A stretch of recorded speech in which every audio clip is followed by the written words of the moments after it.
Why does it do that? Oh. Wait.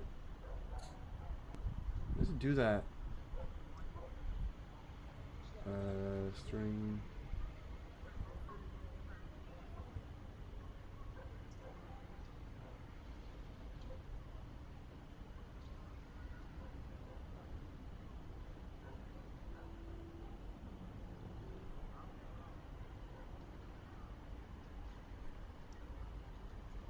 How do I change that to, I guess it doesn't matter. Alright, hello there. Welcome to the stream.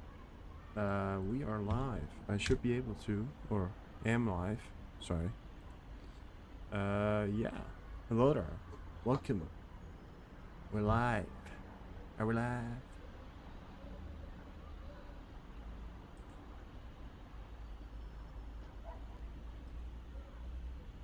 Oh yes, we are live, and I just want to check something real quick. Am live. Yes, and we are now in good quality. Actually, I changed up the quality for you guys.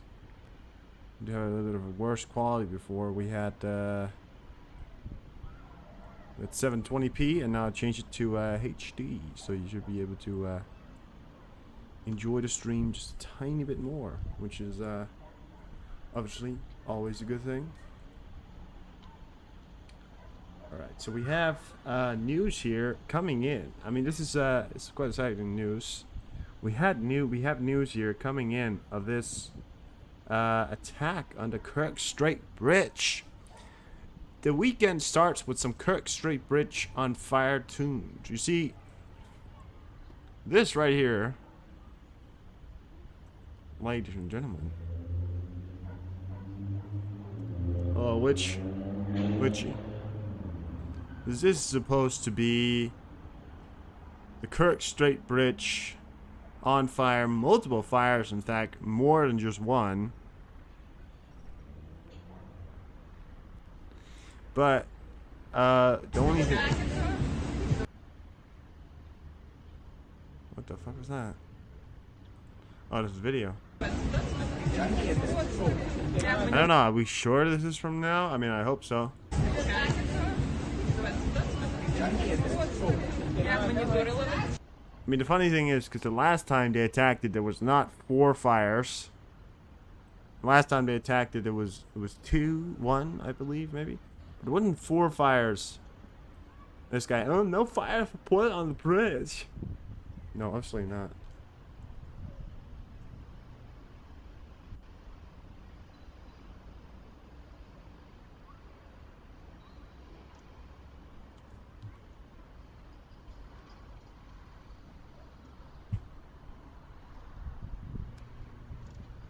How you doing, Rose?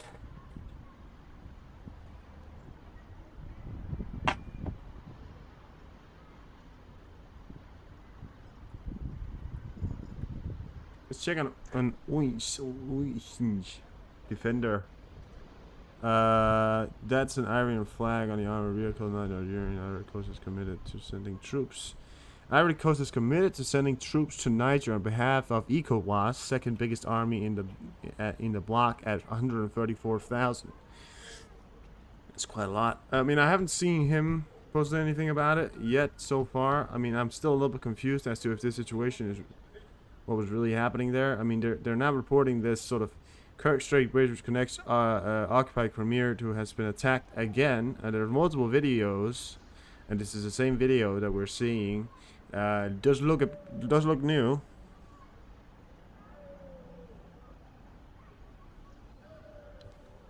Up to 8 hits. Okay.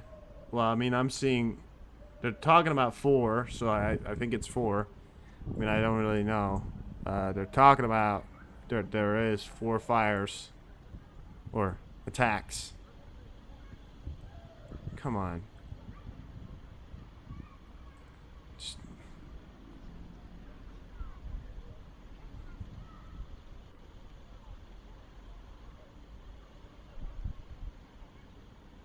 Hello?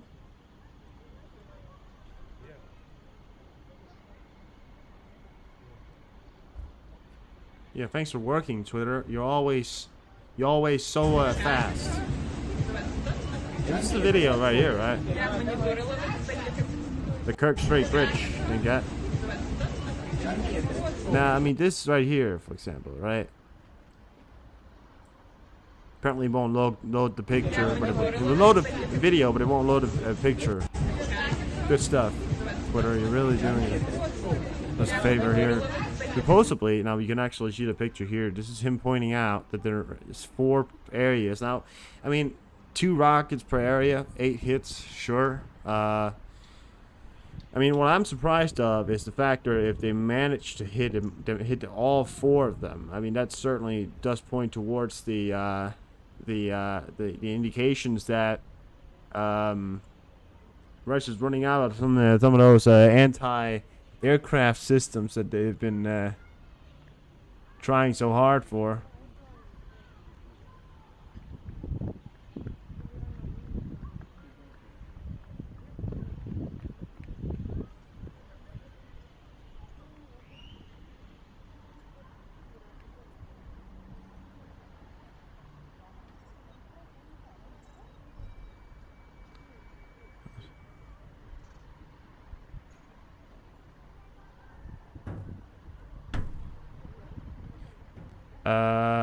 So, I mean, this is a very air-defended territory, right?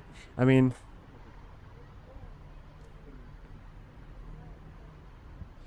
well, I mean, it has to be true, which, I mean, it has to be true, right? I mean, I can't, you know, there's so many people now posting about it. It can't not be true.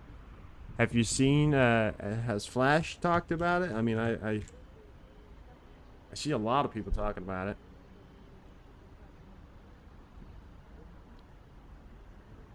But the thing is that I've seen so many people talk about it, but some of the big guys, you know, some of those guys with the big, okay, well, here it is. Local channel published, this is from Flash 5 hours ago. Local channel published in the work of air defense in Kerch for waiting for official information. So he was talking about air defenses going on in the area.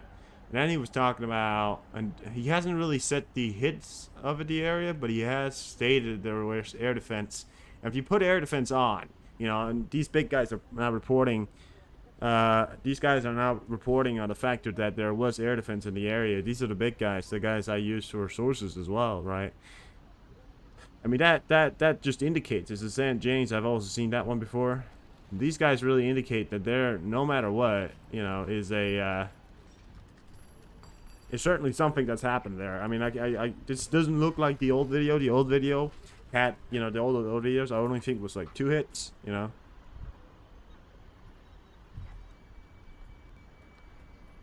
Oh yeah, okay, so it happened earlier. Alright, fair enough. Well, like, I don't know why I didn't hear about it, but yeah, apparently it happened quite a long time ago. No matter what, it was still a great time. It's still a great time.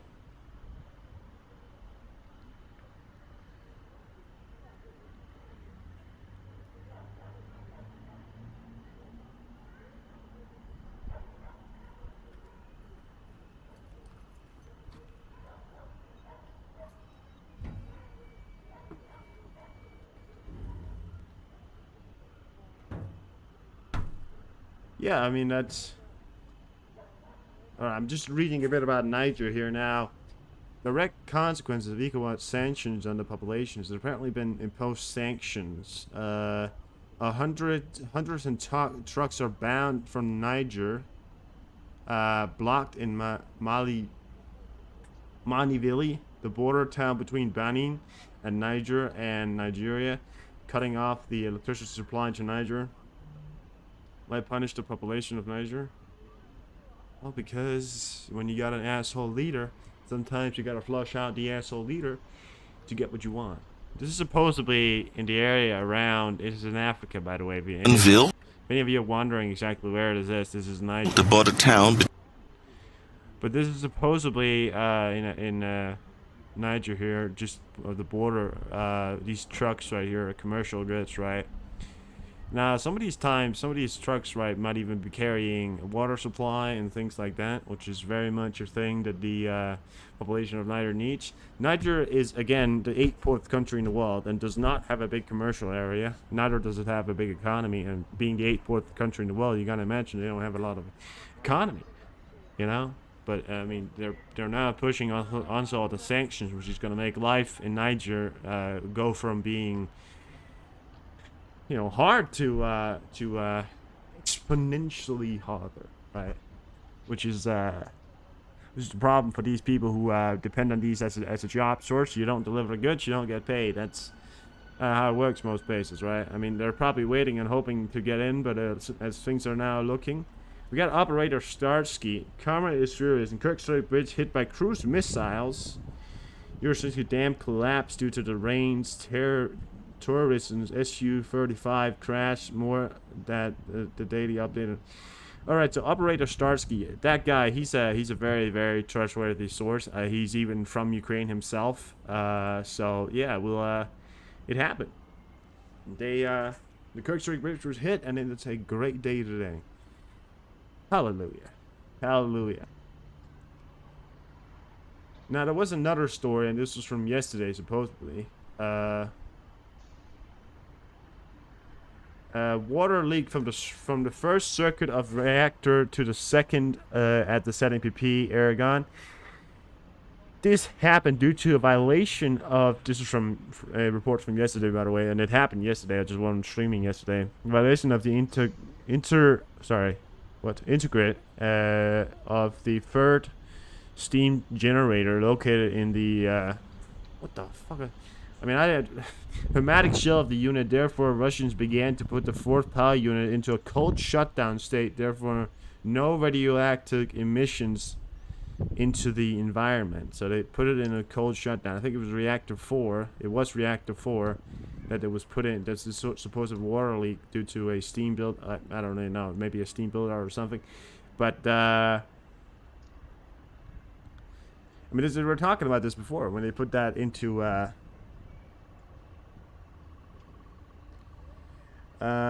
but yes, I mean, they were talking about this earlier as well, you know. They were talking about it earlier, and they were saying that was what was happening. So, supposedly that's what's situation was going on within the. They were talking about how putting it into a hot shutdown was against every rule possible. So really, it was not a good thing they did, but.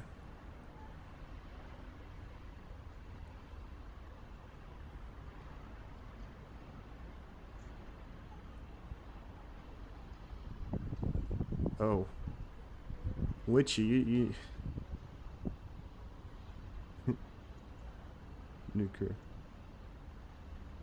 nuclear crap? Oh. Well, I'm not really that much of a nuclear expert myself. All I know was that the IAEA stated that putting the reactor. Now, it's funny that the IAEA at present at the area. So it just seems to me just how little effect the IAEA has at the area. Now, they have advised the Russians against putting against putting the reactor 4 into a cold shutdown, right? Sorry, hot shutdown, or however hot state, right? Producing more steam. And the Russians still did it, right? And then they advised against putting now the 6th reactor, which was supposed to go into hot shutdown. They advised against that, and they're still doing it. So just to me, right? They don't have any say-so over what happens at the area. I mean, really, the Russians just do whatever the fuck they want. The IAEA, being at the plant, is supposed to be those watchdogs, right? Those people who are advisors, because the Russians are not able to efficiently run the plant themselves. The workers are under harsh conditions. I mean, it's ridiculous. And the IAEA is supposed to be there and be the protectors of that area and the plant itself, but they apparently don't have any say-so, because no matter what, the Russians just do whatever the fuck they want, and the UN can't do anything about it. They can't enforce rules on them, because Russians doesn't really care about that rules, because what else, it's rules, or they're gonna say we need to do this, and the Russian doesn't care. So,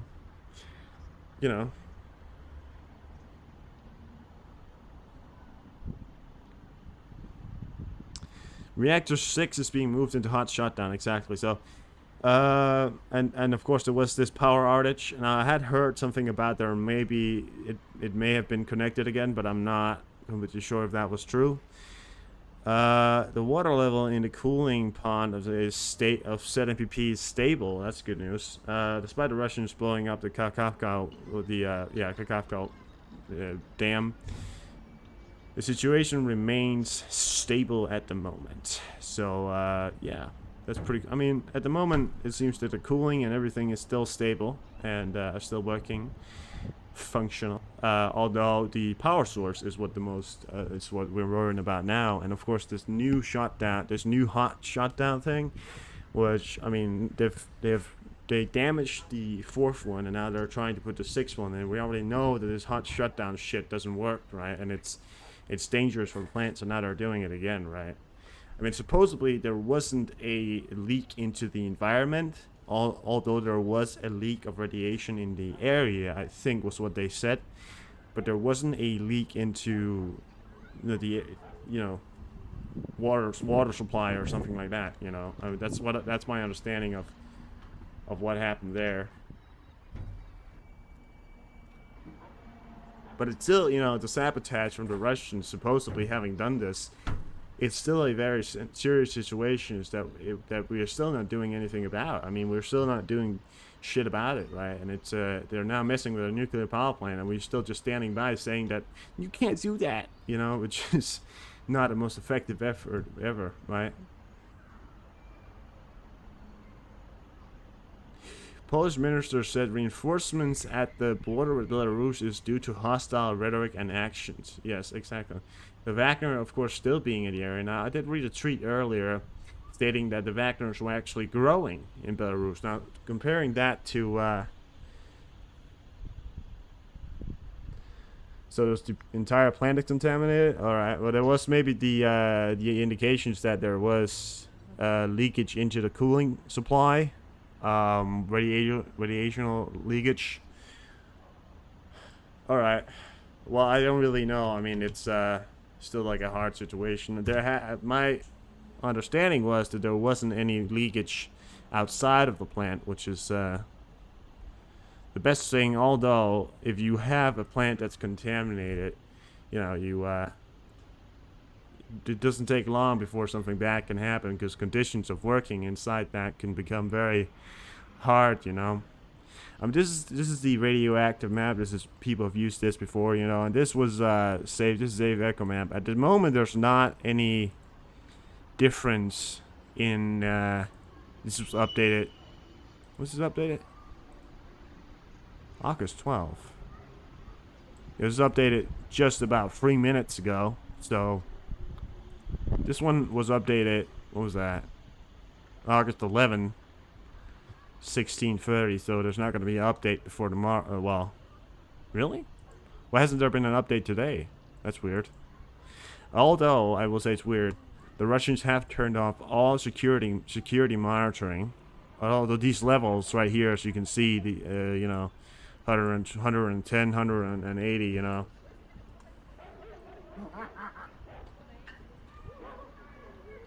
No, I know it won't show up. I mean, we're the fuck is this guy laughing in the background? Alright, I'm gonna turn that one off, turn this one on. I think that's better. A bit tired. There we go. A little bit better. Well, I mean, supposedly there's been no leakage outside of the plant, you know, but making the conditions inside the plant pretty unhumane to work in, you know, because we're talking about radiation, So supposedly, yeah. I mean, it won't show because it's not really, you know, going into the air or something like that. Is what they're saying. So there's not really any leakage outside the plant, which is a good thing. But still, leakage inside the plant, you know, is a bad thing, and it can lead to more serious effects. So, you know, we'll have to keep an eye on it, of course.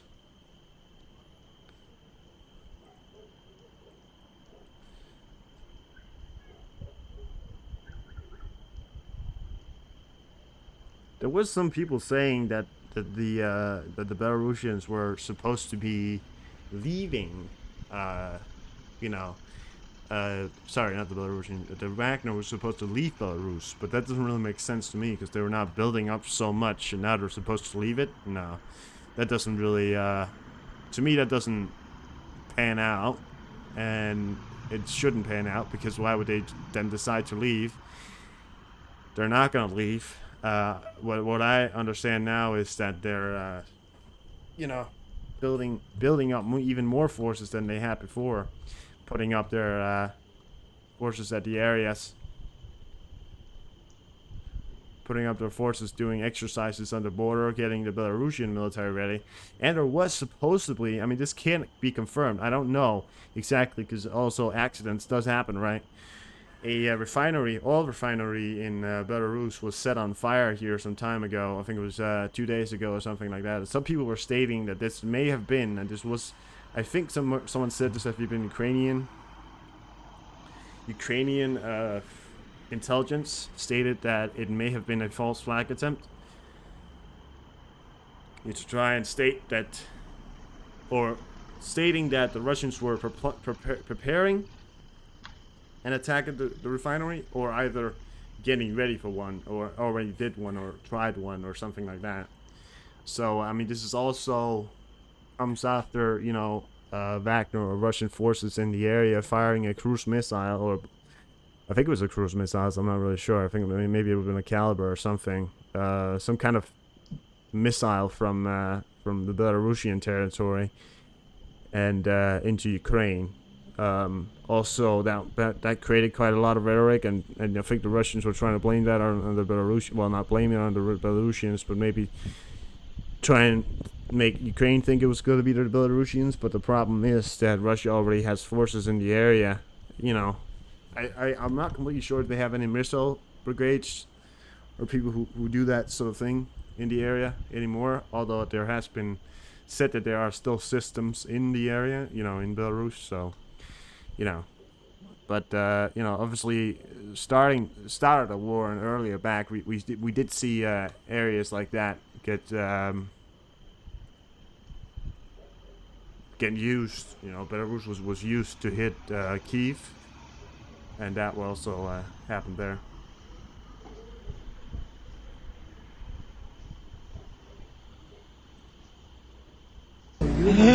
Пусто. Right. Yeah.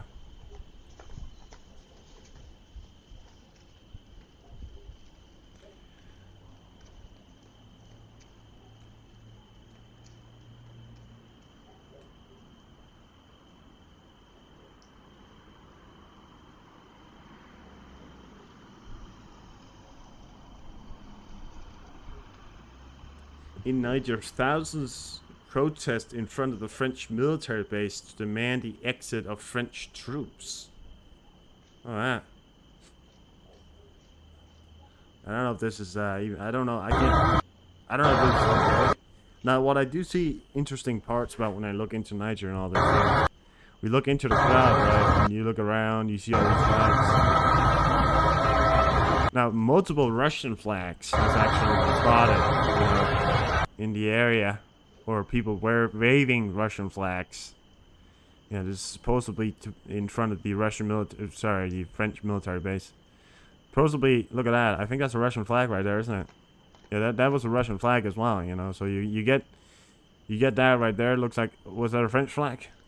Could have been a French flag. I mean, I might. No, that's a Russian flag right there, isn't it? Isn't the French different? Oh shit! Sometimes I forget how the French. Oh yeah, it's up. It's the other way. Yeah, my bad. I think it was sometimes because I was like, yeah. So yeah, no, but that right there looks like a Russian flag as well. So it just looked like some kind of Russian sponsored shit, you know. Well, sponsored. It looks like it's.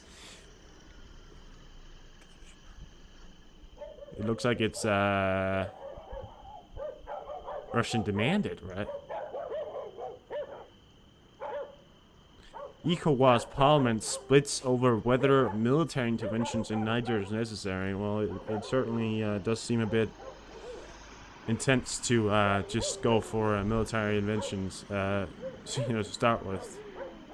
Just go straight in for military interventions is it's,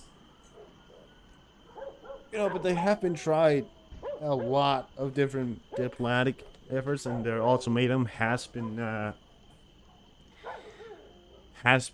given some days ago, and it was, I think, refused, or either not refused or just not met with the accordance of Niger. So the Niger government, didn't, the junta, the military coup government that's in charge of Niger at the moment, junta Niger, I think they're calling it.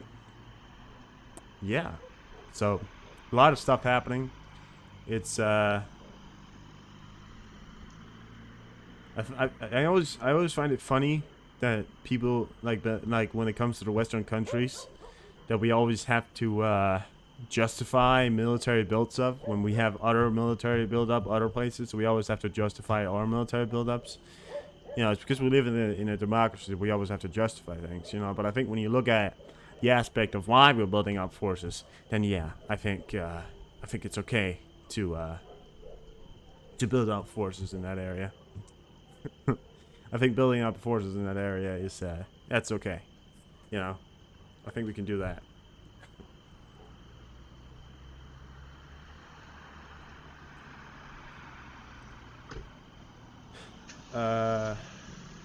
There was a video here. Now this supposedly comes from Ivory Coast, which is dude, every fucking time. Every time I show one of the videos, they blast some stupid fucking music in it just because they can. It's so stupid. I swear to God. Now this is Ivory Coast, supposedly. That Ivory Coast, which is one of the bigger players in this supposed proxy, or whatever you want to call it, supposed talks of military interventions. They are now talking about committing forces. Now this is a lot of military vehicles here. Alongside that, they are also the ones with the most amount of soldiers, clocking in at about. Yeah, no, but it's ridiculous why they put that music over time. Why not just, why do you need music that nobody knows about? Nobody's ever heard about the music that they blast either, I've never heard about those songs. Any of those songs they blast into your music, never heard about them. Or it's like some kind of promotion for their own fucking songs. But 134,000 soldiers, which is one thing. They got quite the serious manpower and can pack a punch. I feel like ECOWAS is about to overdo it, and I'll tell you why. Because Niger doesn't have a legitimate military. Neither does it have the means to fight a war for longer than, well, its own necessity, right? I mean, the people have been called up. Yeah. It does ruin the video, doesn't it, Matt? It really does ruin it. Now, what was I talking about? Shit, sometimes you guys maybe. What was I? Oh yeah, Niger, yeah. So the people are supposed to be these malicious people who are militians, which are supposed to be the defenders of their homeland, right? Now, how far does that extend? A couple thousand people might want to defend their homeland of this junta correlation, but in reality, how many of the people actually wants to defend that? Now, I will agree that if this junta sort of military coup could bring upon and maybe a better sort of Niger, which it's funny to me that we didn't give this junta government a better chance, seeing that first of all, Niger has long been a alliance of a authoritarian rule. We're now supporting the president who let Niger become one of the poorest and got all the means of, the houses and the riches for himself. And we are now saying that we want him back in charge. Now, I agree with the factor that, sure, military coups are not a thing that should be happening. But I just don't understand as to why the factor is that we don't want to seize this opportunity. Now, the junta government is not perhaps the one you want in power because, well, it's not democratic either. You know, it's very Russian aligned, and Putin has already taken many precautions against it. You know, and he's already taken every chance he can. He's already met with the junta, the youngest leader in the world at the moment. You know, so I just don't understand because, you know, taking out the junta and not reinstating that president, who, by the way, is an authoritarian leader, right? And replacing it with maybe a people elected democratic president, right? Or something like that, or at least a more Western aligned one. I just don't understand why we have to put it like that, but we'll look past that, right? They don't have, well, obviously they have military forces. They don't have the means to fight a longer war. Neither do any of the other countries. But I will agree that the ECOWAS is definitely one of the military forces that can pack a punch when it comes to these African internal wars. But if the hardest wars to fight, and we know this from Afghanistan and the Middle East, right? The hardest wars to fight are insurgencies. And if this becomes a sort of we are going to defend our homeland, it's going to be an insurgency war. And insurgencies are the hardest wars to fight. Although this will be homeland against homeland. Niger, of course, being, you know, the most homeland country. But, of course, when you're talking about a border country, fighting a border country, which ones always have the advantage? Sometimes it's the homeland, but look at what happened in 1940, right? With France being the homeland country. By the way, France being, you know, very outmatching the Germans in many ways. I mean, their equipment was old and their troops was old, but they had a lot of more tanks. They had more tanks, more planes, more everything. The tactics was one thing, right? The Germans were very effective. Now, to point out the obvious here, I don't think it's going to take long. I mean, ECOWAS throwing their full might at them. Now, at this point, they were talking about the indications of maybe 25,000 troops. Ivory Coast now throwing in some of their own troops, possibly an excursion of about maybe 10,000, possibly, you know. It could be a 30,000 strong or close to 50. We don't know how many they're going to mobilize or move there. They already put their standby forces at the ready. So we don't know how many they're going to put there. But if they're going to put some there, they're going to put some there, right? And they're going to put as much as they can because they want this over with. The only problem is, what are they going to do when they're done? You know, are they going to either reinstate the president, or are they going to reinstate or take over the land themselves? You know, that's the issues with these countries sometimes, because sometimes if they want to seek glory themselves, I mean, there's a lot of resources to be taken here, isn't there? So, I mean, other than Niger being just a desolate country, right? It could potentially have a lot of resources, and America probably wants to seize that opportunity. You know, I wouldn't look into that, but yeah, that's what's going on at the moment here, guys, and it's been going on for a while. Supposedly, if you guys came in here, right? I doubt the president was alive. I mean, at a point, they're going to probably do some kind of thing. But listen, insurgencies are the hardest part, right? Because if these people still believe in protecting their home country, you know, protecting this junta government, and they don't want to lay down their arms, you have to convince them to stop doing it. You know, otherwise they're going to be continued, right? And they're going to go on. And that's when we start with insurgencies.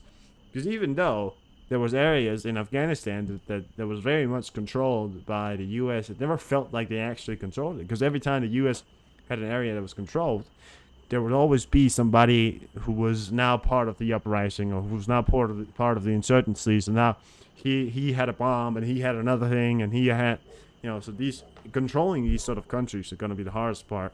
But, you know, let's keep an eye on it, but it's certainly going to be a hard-fought war. I think it's going to be a long-lasting one, because it's going to have its sort of, you know, long-term effects, I think.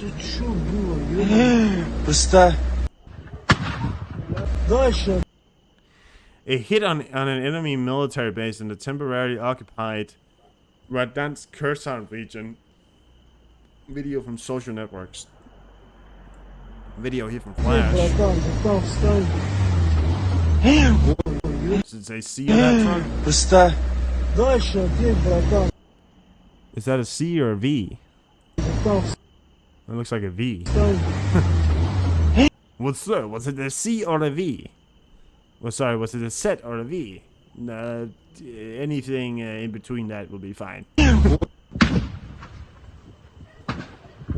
at that. Explosive attack. Пошли, поможем. What's funny about them attacking it, this is obviously the Ukrainians attacking. Пошли быстрее. Давай, давай.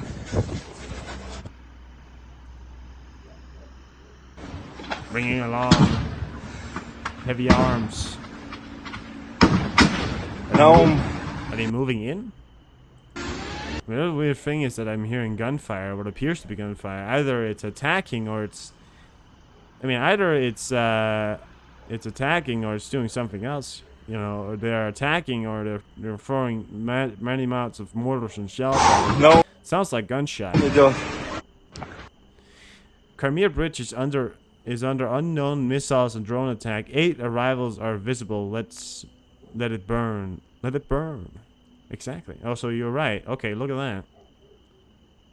Supposedly 8 fires. 1, 2, 3, 4, 5, 6, 7, 8. Supposedly there's 8 areas that have been hit. So they were saving up, guys. Maybe, and I'll be honest here, I said it before and I said it again. I think the Ukrainians were testing the Russians. And I think they've been doing it for a while. Because I think they were testing the Russians to see where was possible and where was not possible. They already know, okay, so we can hit in this area. Can we hit this area? And maybe they were trying to deplete the Russian, you know. Maybe they've been attacking it for a while and trying to deplete out the Russian air defense that they already have so little of. Now, I will agree that this area is very much heavily defended by air defense, but getting 8 through is really an indication of the Russians now going, we don't have any more shit to throw at them. Because they don't have shit to throw at them either. Now, disrupting the Ukrainian bridge completely now, guys, means that if there's fire, there's something broken. 8 places? You know, it's one thing at fixing one hole. It's one thing fixing one pothole. It's another to fix 8. And it's another to fix while there's ongoing attacks. So, supply lines going through the Kerch Bridge, through Crimea, and up towards the Kherson forces and in Zaporizhzhia? Hell no. They're gonna go out. Now, by the way, Zaporizhzhia region just turned on here. Now, of course, supplies are still possible to get through. Although, I will agree that getting supplies through now would be a fucking nightmare.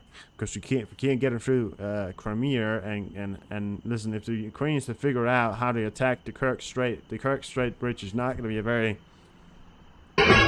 easy target anymore. So, sorry, the Kerch Strait is not going to be very effective supply route anymore, and that could bring about a certain, I would say, depletion of any Russian reinforcements or equipment. It's certainly going to take longer to get there. So, hallelujah, right?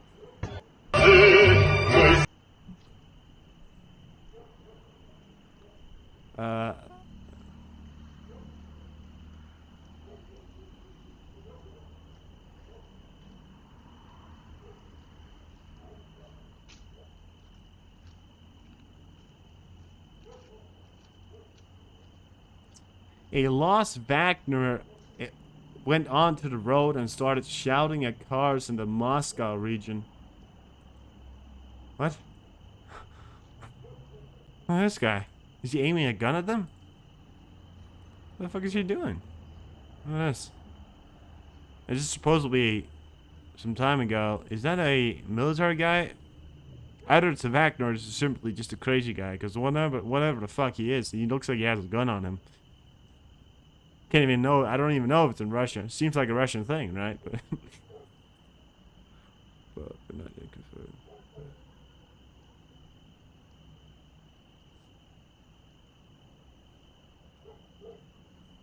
The pancaked? Oh, you mean like fell to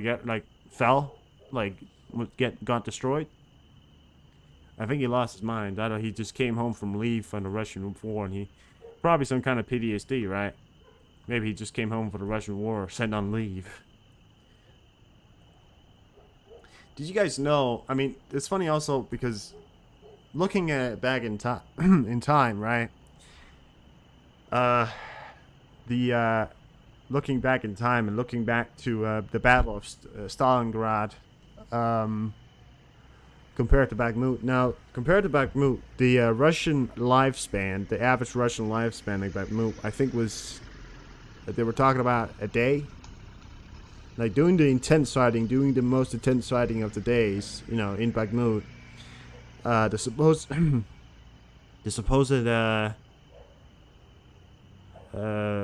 sort of life expectancy for a Russian soldier, I think it was like 1 day max. Some people were talking about it was even in hours. Now the average Russian lifespans in Stalingrad during the fight for Stalingrad was 24 hours. And a whole battalion, you know, was usually like a whole Russian battalion usually had a lifespan of about a week. An officer would obviously sometimes have it better. Now, usually officers would have the chances of being alive for 3 days. You know, I mean, it certainly seems to me that we are seeing a modern day Stalingrad fight there happening in Bakhmut. But I would even go as far as to say that the Bakhmut fight was even fucking worse. You know, for both sides. I mean, when it came to the German losses, of course, it was massive as well. You know, I'm not going to sit here and say that the Ukrainians haven't lost any life, and it's probably exceeded the 10,000 mark. Which, I mean, the Ukrainians like to boast around saying that they haven't lost about 10,000 soldiers so far, and you know, and they still have this 700,000 strong soldier force. I mean, it's saying that you haven't lost 10,000 soldiers. I don't believe. Because it certainly seems low to me, having fought for a year and a half. Although, I will agree, the numbers are probably exceedingly low compared to the Russian losses. I just, you know, it's Ukraine trying to keep up morale. They have to keep up the morale for the people in the country, and I respect it, you know. I mean, but, yeah.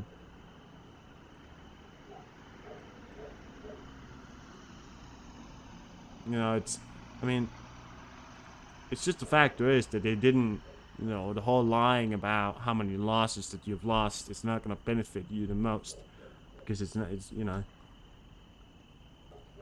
I think lying about losses benefits less than actually telling about the losses, because some people eventually are going to find out and realize that you lied to them, which is a even more demoralizing fact, right? So. First direct Belarusian interflight to touch down in Delhi. The weekly flight by Belvia departs from Minsk on Friday and reached Delhi at late night. Minsk's foreign minister also reported that there are plans for 2 flights per week from September 20. It's as if the Belarusians just made it into the 20th century. Oh, sorry, the 21st century. Holidaymaker who...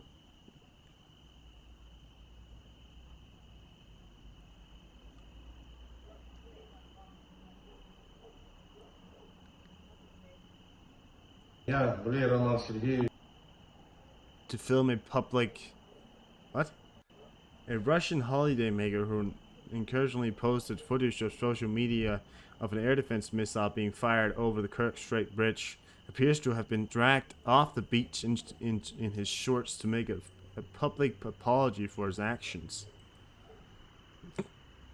Well, I don't get that, because why would they hide that they're firing air defense missiles? Why would you hide the fact that you're firing air defense missiles? Oh, we're defending an area. Oh yeah, let's hide that. What? I mean, it just seems to me that the Russians at this point is so sensitive towards any, you know, sort of encroachments of anything, really. Here's another one.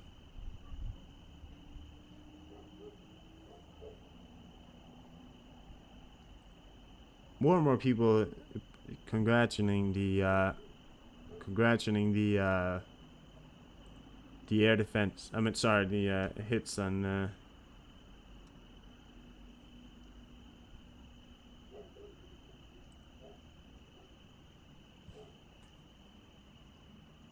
Fuck. Есть просто. I used the one who took this one.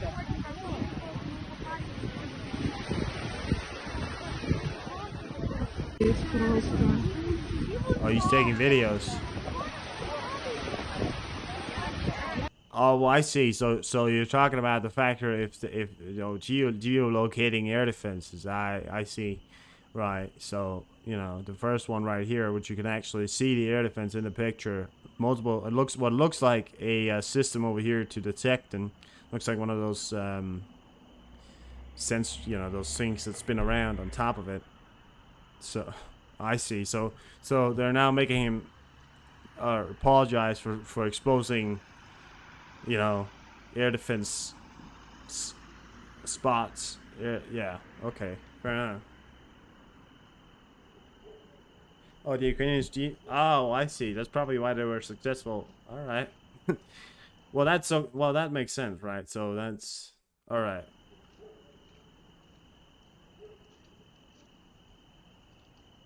Well, that makes more sense. Why they would then make him apologize for doing that. It's one thing making him apologize. I mean, at least they didn't kill him. For now. Come over here, my friend. We're gonna go for a swim. You gonna come with me? No. You're just gonna swim. Where? Just go far out. Yeah. You come back. I'm gonna have a warm bullet for you.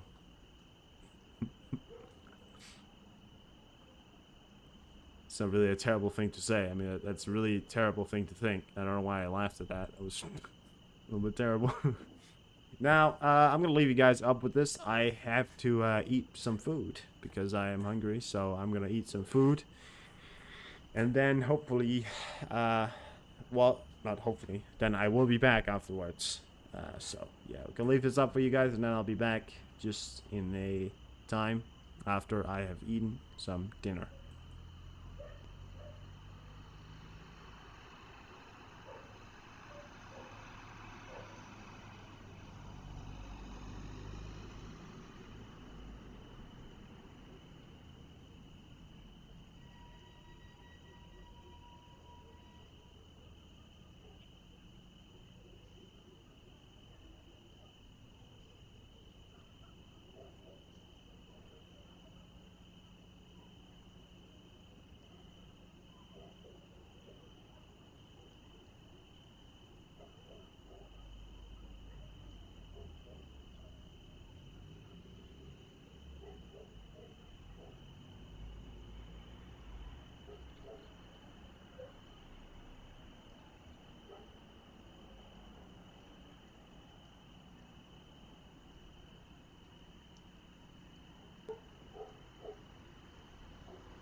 Oh, so slight change of plans.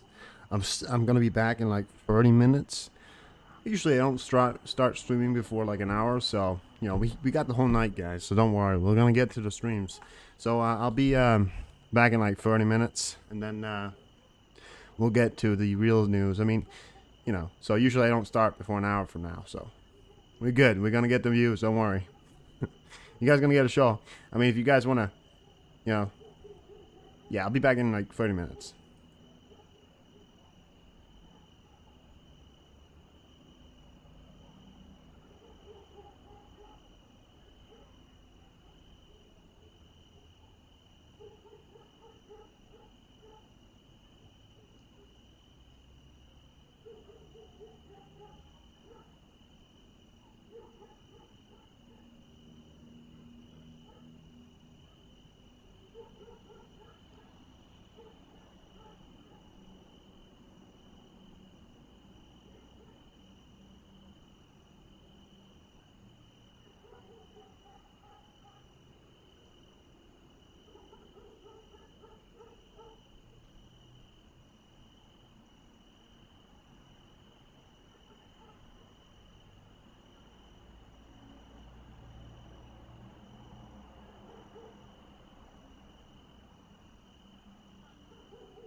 I have returned. Yeah, close enough to half an hour. But I have returned now. How's everyone doing? A new attack on the Kerch Bridge. Now it keeps going. Yes. Thank you, Ocean, for letting people know. And we're back to the news now.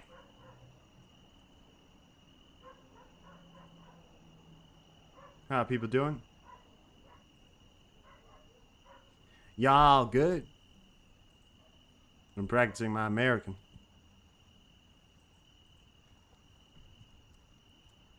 Y'all good? Y'all good? Are y'all good today? How y'all doing? Huh? How y'all doing?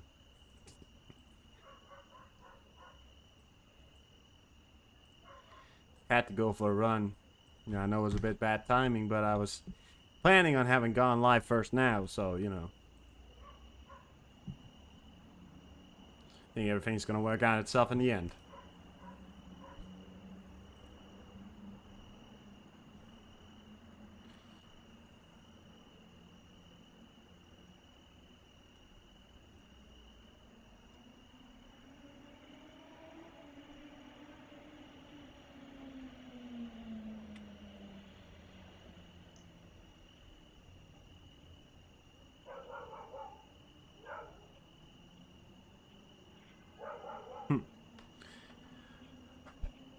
So what's happening now? Let's check it out. I mean, there's multiple attacks. Supposedly the attacks on Kerch Bridge are still ongoing.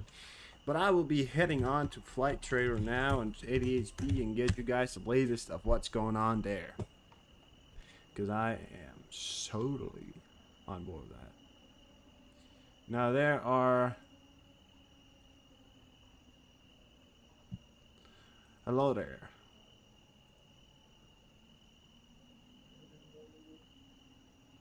Oh, right. 1 second. I had to reset my PC here yesterday because I was, how you doing, Divvy? Because I was, wait, yeah. Because I was, yeah. If it's only...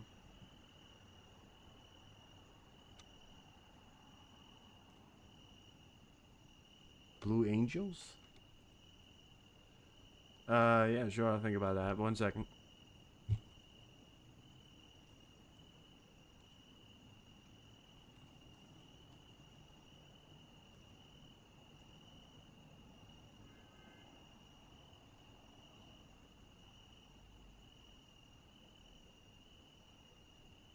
Place them in. Usually, 1 second. Gotta get this filters up right here. There we go.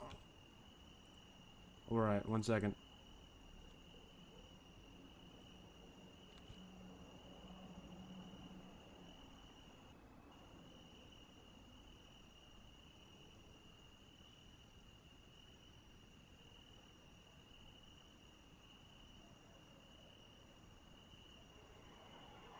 Bow, bow, bow. Bow, bam, bam, bam, bam, bam, bam.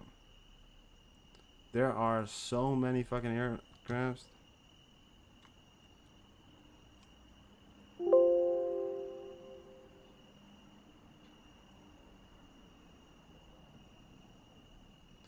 So I gotta re-add this filter right now. That's what I'm doing. Donetsk region turning on now as we're sitting here.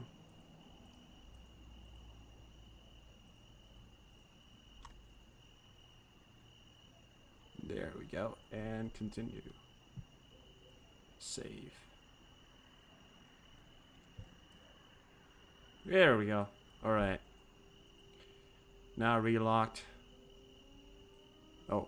Air rate's turning on. Air rate's not turning on here. I'm doing pretty good. I didn't stream yesterday because I decided to take the day off. You know how it is. But yeah, today doing mighty fine. Doing mighty fine.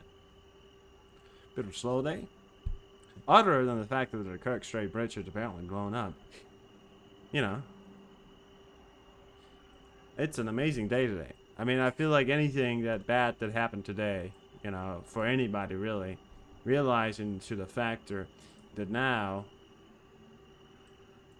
there's a whole fucking plane just gone up in smokes. I think pretty alright. Not a plane, sorry, a bridge. Not a plane. My bad. Well, supposedly people are talking about there are 8 fires at the bridge, Ocean, but they're talking about the fact that it's still ongoing, you know, and there might be more hits.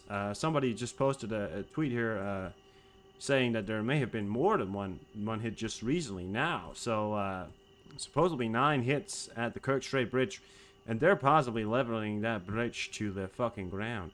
Now there are few amounts of planes over the U.S. at the moment. Now it is Saturday, but I will say, it is not the most amount of planes that I've seen over the U.S. I mean, there is not a lot of planes over the U.S. other than all of these ones, which all of these ones are training planes, not the most significant ones. Now it is Saturday, so I suspect this is quite a normal day. I mean, we have aircraft carriers. Sorry, no aircraft carriers. We don't have any aircraft carriers flying. We have tankers. We have an E6. Look at that. We have a cargo planes, and that's pretty much it right now. We got an Airbus over there. Yeah, we got it. The only interesting plane I'm looking at right now is that E6, but it's usually flying every day, so it's not unusual to see an E6. Well, yeah, well, I would say it's a slow / exciting day. I wouldn't say it's that slow, actually. I would say it's very quite busy, actually, with this whole Kerch Bridge. So I wouldn't call it a slow day. It's called a very exciting day. We got a P8 in the Mediterranean, just outside Egypt, so that's pretty cool. Pretty cool there. We got a Eurofighter. Not a lot of plane activity, I gotta be honest.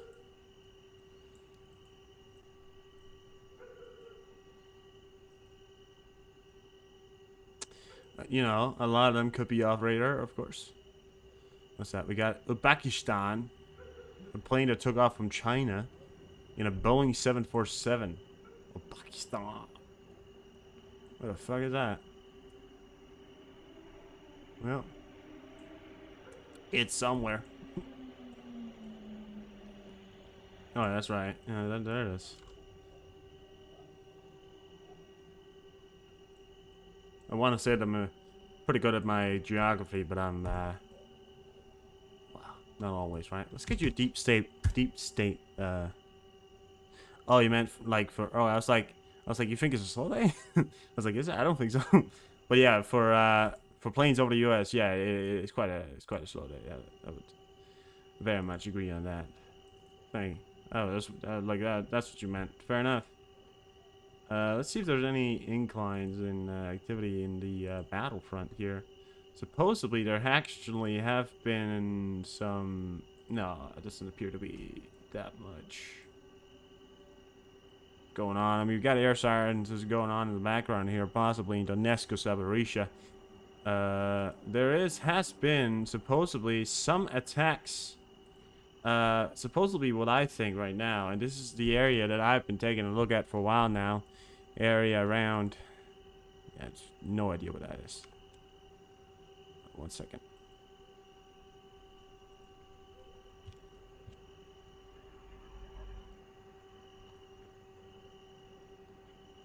Uzbekistan.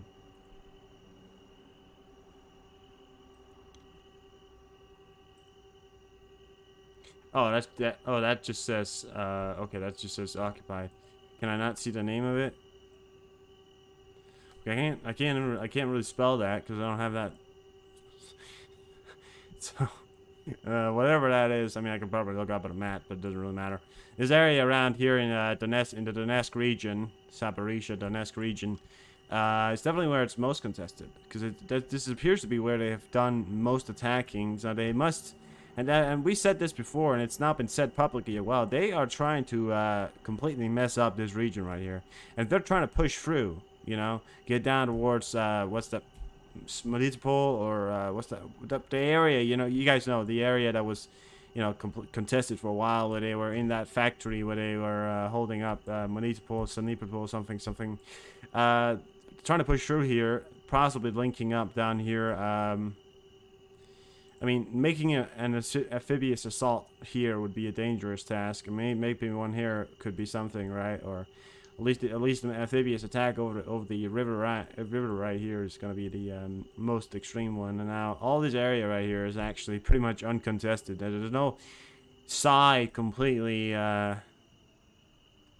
owning it at the moment. Well, I mean, yeah, obviously the Ukrainians do own it in a sense, right? But I would actually call this the no man lands of Kherson. I would call this area right here where the river is. I mean, this is also, you know, I think due to the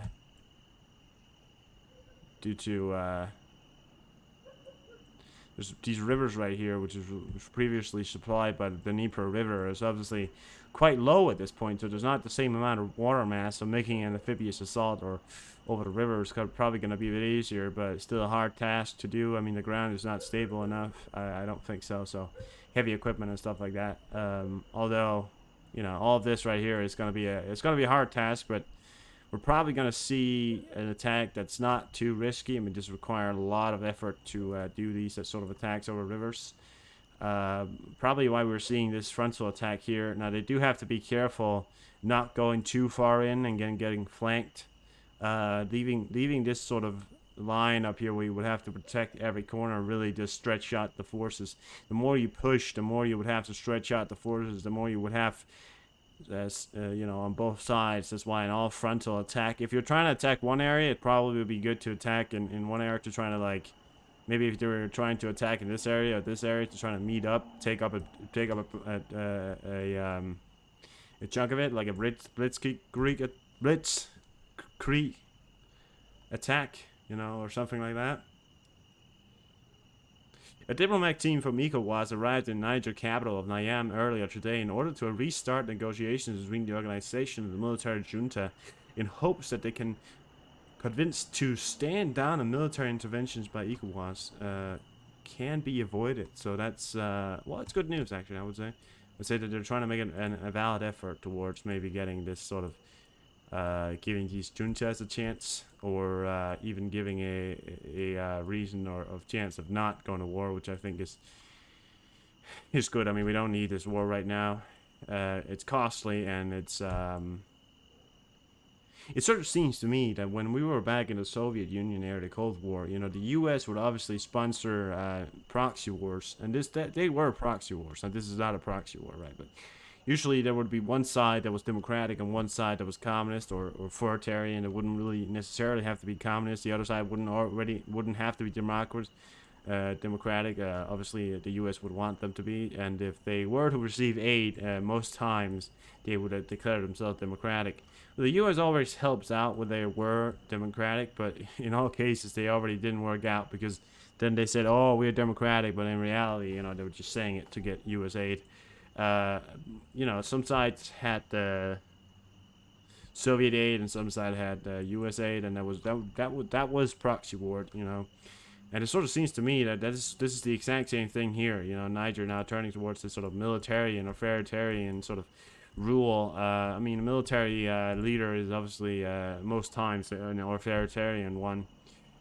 Taiwan, for example, was a authoritarian regime once. I wouldn't necessarily call it a regime. I would definitely say it was contested by a military leader during the time of the Taiwanese downfall in China, when the Chinese Republic took over.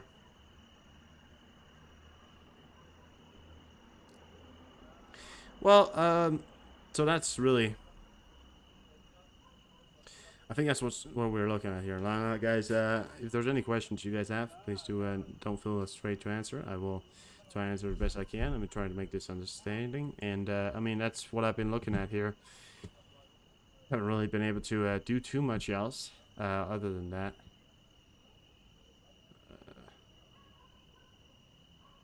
So yeah, that's what has been happening. That is what has been happening.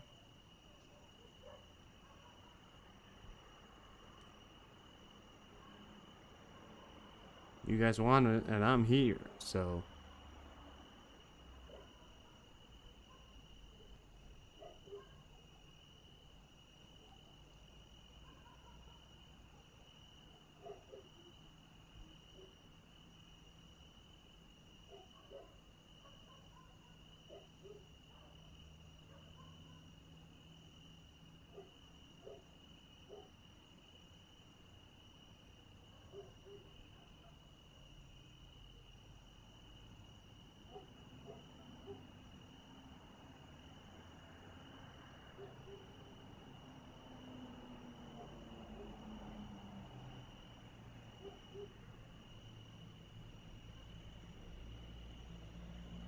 vouchers, right?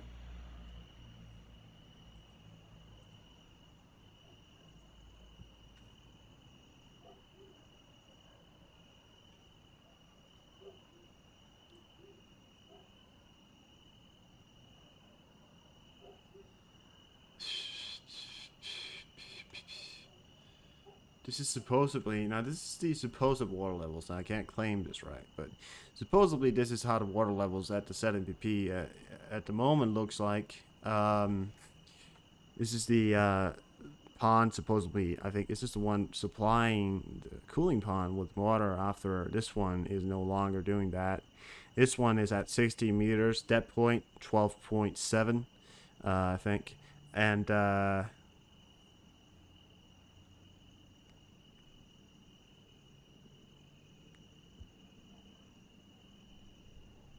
note that recently the water level in both channels are almost not. The water levels in the hot channel of Zaporizhzhia nuclear power plant, or TPP, or thermal power plant. Sorry, yeah.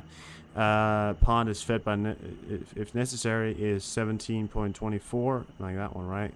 In the cold channel of the thermal, the power plant, the water level reached 10.51. So supposedly that's not too good. Why? I think it's the one supplying this one, isn't it? Or am I wrong?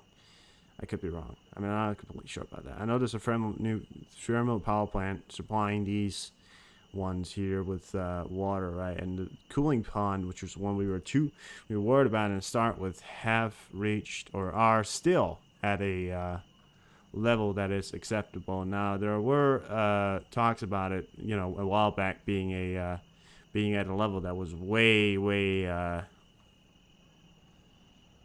too low, right? I mean, way too low. There were talks about it being under the dead point, you know, which having a nuclear power plant under the dead point is like having yourself, it's like not giving yourself sugar. Oh, sorry, not drinking water, you know. If you yourself, you know, you're walking around all day and you don't drink water, you know, you shut down yourself. What happens when a cooling plant doesn't get water? What happens when a nuclear power plant that needs water doesn't get water, right? I mean, it's like a human.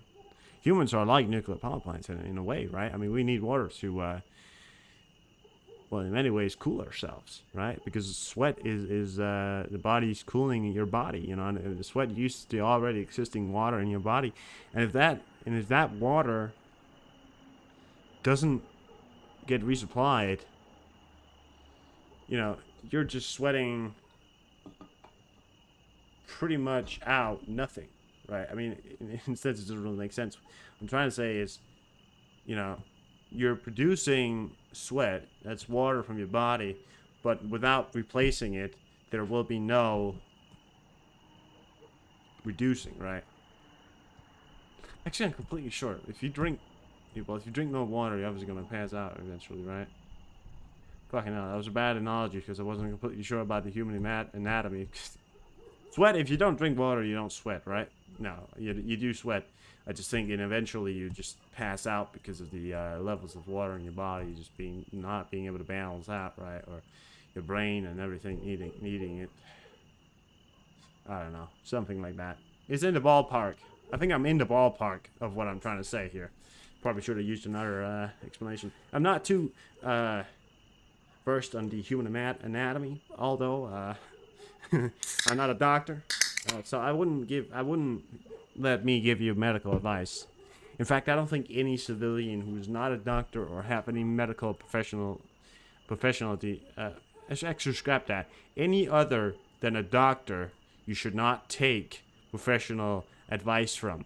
You should not let anybody but a doctor diagnose you. I mean, trust me, it's in reality, that's, you know, that's what you gotta do. Don't let anybody who's not a doctor, you know, diagnose you.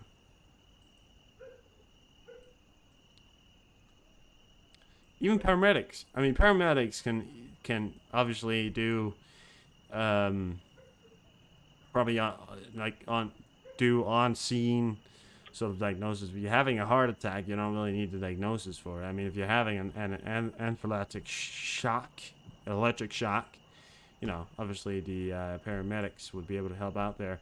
Although, you know, if you ever see a paramedic trying to diagnose what's wrong with you, you know, other than them saving your life, I don't think paramedics are not the ones to directly diagnose you. I mean, God bless paramedics, right? I mean, they are people out there on the Christmas nights, and they do an amazing job, and all over the world, right? I mean, even in Denmark as well.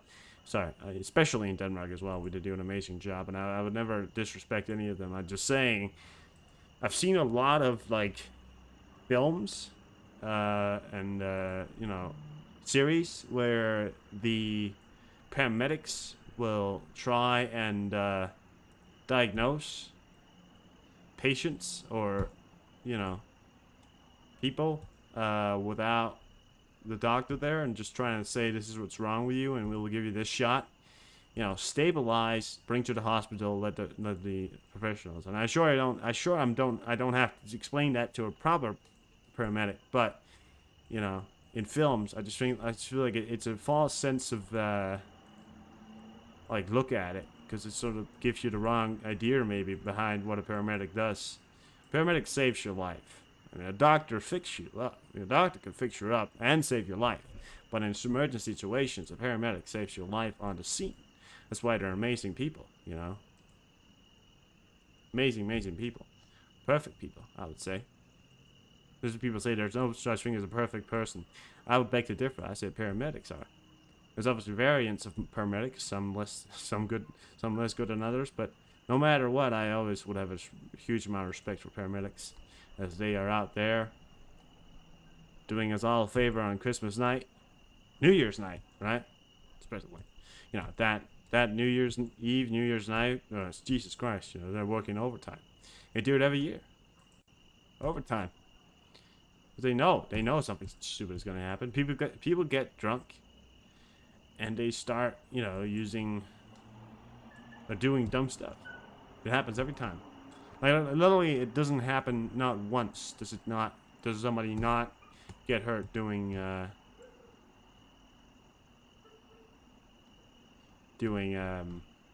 New Year's celebrations, right? Every year, there's always some moron. I mean, every year. It doesn't really matter. In Denmark and everywhere, all around the world, seriously. Paramedics are on the scene, saves your life, get you back to the doctor, patch you up, you're good to go. You may not have a hand or a face, but you can be good to go. Who access the Baltic Sea? Well, yeah. Although I will say Denmark does have the you need to have proper permissions to exit or enter the Baltics, as you are not allowed.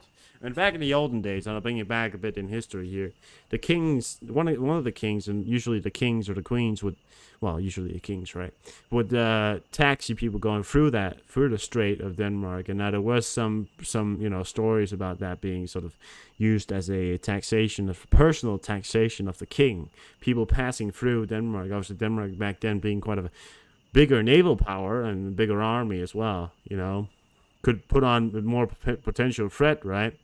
But obviously there's been Russian parades, you know, parade. There's been obviously Russian ships passing through Denmark, more than once, even during the time of this war, although that has been restricted quite a lot. During war times, and this is one of the biggest problems for Russia is, during wartime, they would have to pass through Denmark, which is a NATO country, which we obviously wouldn't allow.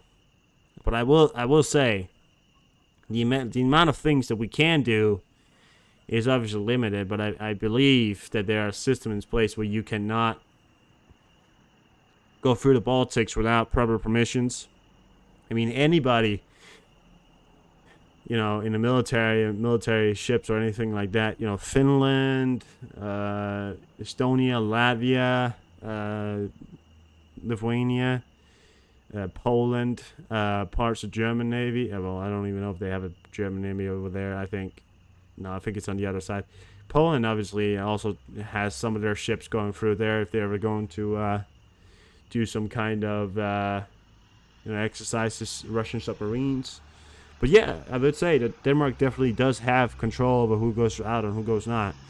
We can't leave it. We can't levy taxes on them. We can't tell them to pay up for going through the area. Although it would be fun, right? I mean, it would definitely bring in some more money. But I think it would be a unfair taxation system because there's millions of people. Well, millions. There's about 1,000, probably a day, maybe even more going through that area. So it's quite an important trading route. So yeah, I mean, it keeps Poland open, right? And Denmark has to control that. That's why we are. I believe that if we didn't have that, I don't think Denmark would be in NATO. I really don't think so. I don't think Denmark would be in NATO without the idea behind the naval blockade. The idea behind USA and all the other greater powers being able to blockade Russian ships coming through the Baltics. Iceland being in NATO because people say why is Iceland in NATO, right? And people go why, and then I'd say because if it wasn't in NATO, we couldn't control whether Russian ships or submarines were to go through in the Atlantic, right? So and Greenland, of course, also being part of Denmark, or being a well, in many ways a protectorate. It is a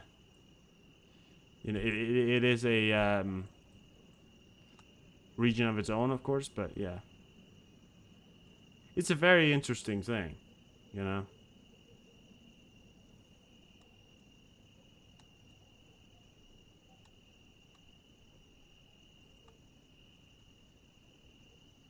Iceland doesn't have an army. It has some naval ships, some Coast Guard ships, but it doesn't really have an army. The USA is the ones operating in that area, keeping that straight, sort of protected alongside Britain and Norway. And Denmark, we do sail up there as well. You can actually go on ships. Usually when you go on ships, the naval ships and stuff like that, you end up being in Greenland for a time if you go into the Danish army. Yeah, so that's what's going on there. Really? Really? Really? Really? Or that dog whining in the fucking background there? Jesus Christ. Don't need a fucking dog whining in the background. I mean, obviously he's home alone, right? I just don't need that right now. I'll switch over to this one for a second. Sorry, it's not that I hate dogs. I love dogs. It's just sometimes, listening to it is one thing. Not knowing what's going on there, Ukraine has made tactical significant advances in the Western Zaporizhzhia's counteroffensive. I wouldn't call it significant, but I would say it's a step forward. I would say when we're talking about the whole scenario in itself, then yes, Ukraine has made many advances in the area. Actually, I mean, starting to back all the way back towards when when that sort of counteroffensive started, they didn't own any of that area. So this is, when people say the counteroffensive failed. Counteroffensive failed, I mean, look at this area right here. This is over a little over a month, So look at this area right here. Areas over here as well. Multiple areas being taken, right? So this is the area that I've been keeping an eye on. That is significant, sort of advances, I would say. It certainly is a... How much is that? That's like...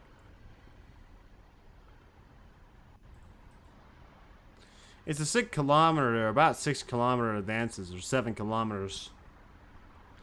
6 to 7 kilometers advance in that area, at least. It's slow, but it's bountiful. It's slow, but it's bountiful.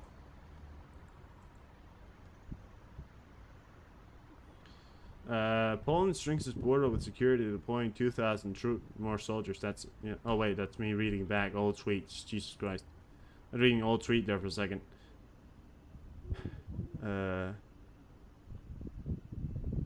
There's activity of enemy tactical aviation in the eastern and southeastern direction.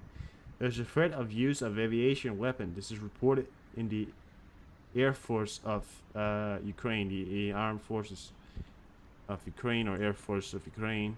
I mean, obviously, if this happened, I mean, we're gonna get some pictures from the Kerch Bridge probably eventually, or maybe they're trying to restrict all things coming out from the Kerch Bridge, trying to restrict anything at this point in time. How are you doing, Desire? You know, trying to restrict anything coming out now, which is a which is good, right? Oh, sorry, not good. When we want to see what happened at the Kerch Bridge, I bet we're gonna be able to see the pictures eventually. But I mean, what are the retaliation options for Putin here? I don't really know. I mean, if he's talking about retaliation options, it's probably going to be either today or tomorrow. Probably. I mean, they're probably talking about some sort of retaliation some sort of retaliation responses. Is what I'm trying to say.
From a ship tour. Thank you. Yeah, the Kerch Bridge was blown up. You know, it's a great day today, guys. I bet you. What's even better? I don't know what's better, but it's, you know. Does it get any better? I don't know. Does it? Does it? Does it? Now, ladies and gentlemen, I don't think it gets much better. Well, I wasn't live yesterday, so you missed that one. I mean, that's the only really time I haven't been live. I mean, that's, you know.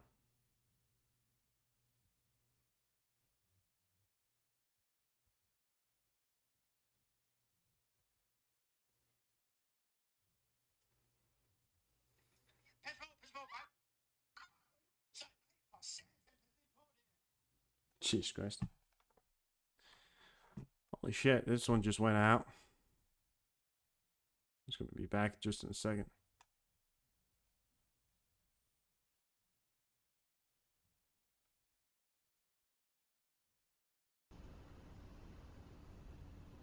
Back? Oh, there we go. Completely. God.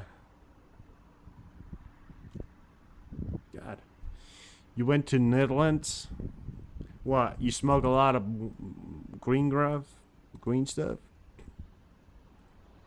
No, it's a joke. It's a joke. It's hilarious. So hilarious. Yes, you are hilarious. Oof. Now that in itself is beautiful, you know?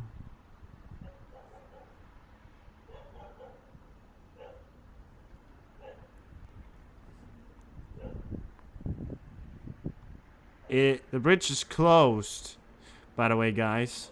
Just in case you didn't think that 8 missiles hitting a bridge was enough to close the bridge. you know, just reporting now that it's closed. Really, dumbass? Really? I mean, I'm just saying. You don't think eight missiles is enough to close a fucking bridge? This is Russia. We don't do such thing.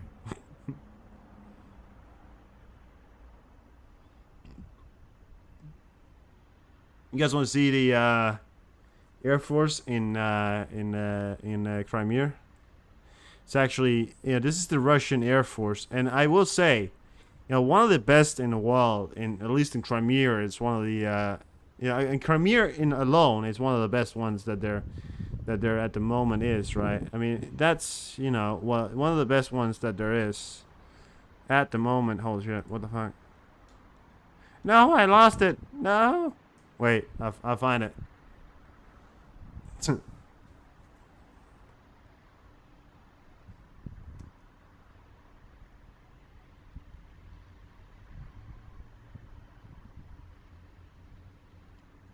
Damn it. It's gotta be around here somewhere. Oh, there it is. Now, this is one of the best air forces, at least in, you know, that vicinity. This is, you know, impressive as well. And I will say, you know, and I've never doubted the Russian Air Force, because when looking at this picture right here, you can just see just how amazing the Russian Air Force are going to be, you know? I mean,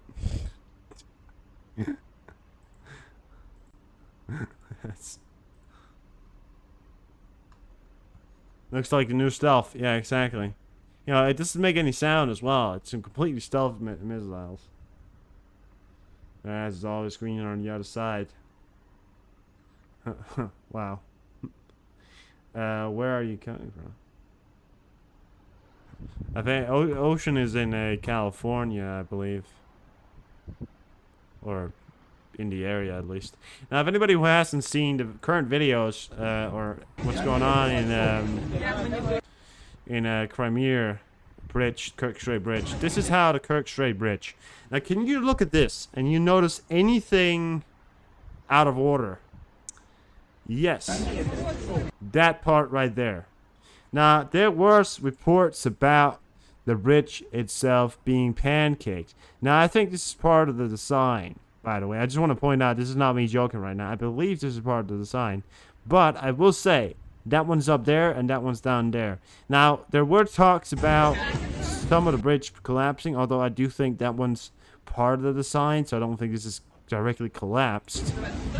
But I will say, it looks a little bit suspicious. Because why would you make a bridge that suddenly goes upwards? Why go down towards the ocean and then suddenly go upwards? I mean, that doesn't really make sense. But I mean, no matter what, one area of the bridge has apparently been reported to be sort of pancaked. At least one of the people said. I think it was a great analogy. Pancaked it, which means that it's completely, you know, sort of flatten itself out. If you don't understand my references, it's fucking collapsed. That's what I'm trying to say.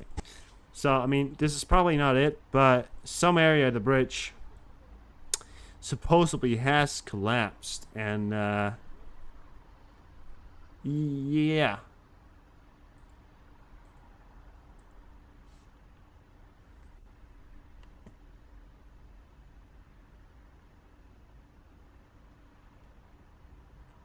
That's how the bridge is. Steep ramp up. Oh, really? Okay. Well, I don't know. Probably. I don't know why you would build it like that. Oh yeah, true. Right. That's probably, yeah. Really look. I mean, I guess if you're trying to save some money, right? We're not trying to. This is the rails. Yeah. Alright, so it's not that area, although there were some reports of it being collapsed somewhere, but it's apparently not there, so, yeah, well, I didn't know. I think Russians are about to be, using a lot of the Crimean Bridge as a boat ramp, because that's how you do it, you know. I do hope, for Ukrainians' sake, that they have hit the railroad for once, because I swear to God, if they have targeted the fucking road one more time, I'll be fucking pissed. Because although I do agree to the factor that yes, they are transporting things through the road, fucking the amount of things that they can transport via rail compared to the things they can transport via road is comparatively fucking less. So if Ukraine hasn't hit the fucking railroad, saying it's too hard to hit, fucking suck it. I mean, I fucking believe that they have, because if this would be a waste of fucking time. I mean, yes, taking out the bridge itself, the road, sure, it's going to stop traffic, but it's not going to stop, the railroad. If you haven't taken out the railroad, they're still going to be able to get people through, still going to be able to get stuff through, supplies. So what they really need to get done is that railroad. They really need to get that railroad down so that they can't bring any more supplies through the area. That's the main sort of, I would say, target for it. Obviously, there will be some halting if the road is taken out. Halting of supplies will be taking place because, transporting on the road is also one of the things that they have done. So yeah.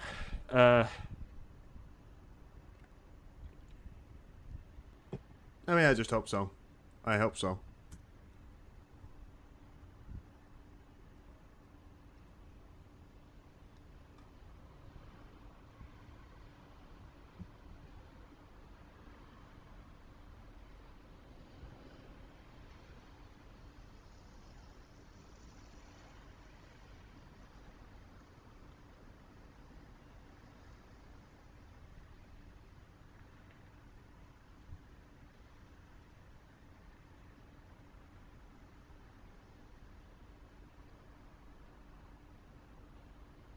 Alright. In Tar-Righty direction, the defense forces continue to repel Ukrainian territory from the Russians. Yeah. Over the past 24 hours, the enemy has lost 242 people killed, wounded, and captured. Jesus fucking Christ. Also destroyed were 1 tank, 2 TBMs, 2 artillery systems, and mortars, 2 mortars, 1 unit of automotives, and 1 unit of special equipment. Oh, Jesus Christ, and that's in the last 24 hours. That is fucking impressive. Hands down, Ukrainians are doing and giving them a wreck around today. Last 24 hours, here's what happened in Russia, right? Kerch Bridge, massive personnel losses. I mean, can you really get a better day? Can you get a better day when it comes to the destruction of the Russian army, the Russian morale, and the Russian people? Well, people, in a sense. Putin, right? Fuck Putin. And this is a show of fucking strength, I'll tell you that much. The Ukrainians said, you want to blow up my ships? I blow up your bridge. What do you want to do? The ultimate, I think, payback has just been given. And I think it's going to take them a long time to get out there.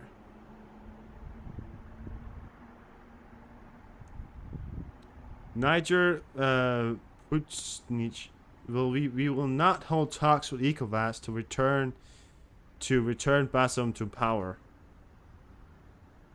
That's what they're saying now. So it appears, this is one report here.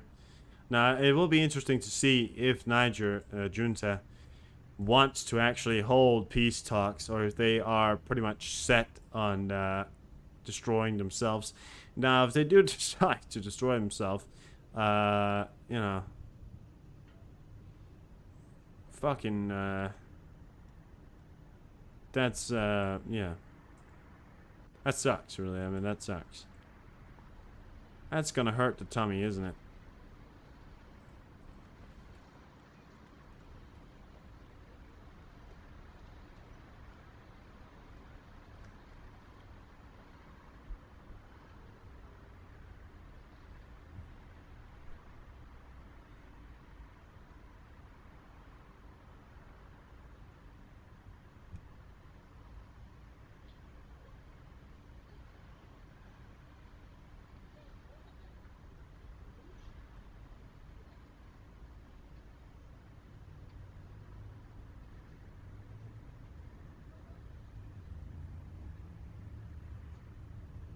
There's still a fuck ton of planes. I mean, a lot of planes going into Kaliningrad every single day at the moment.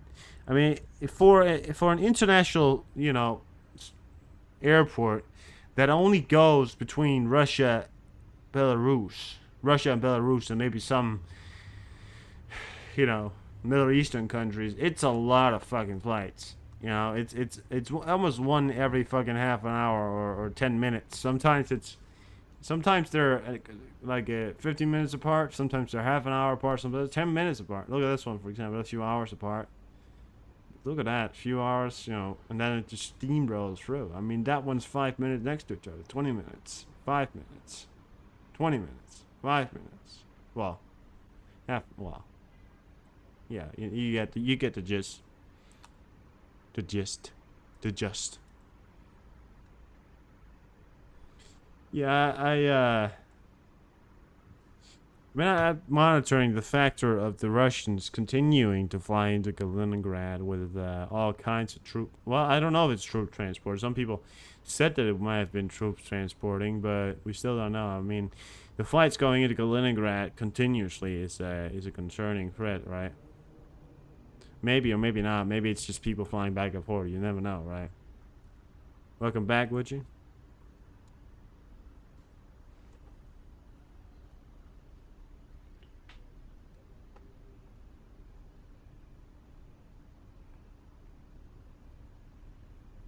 What'd you say?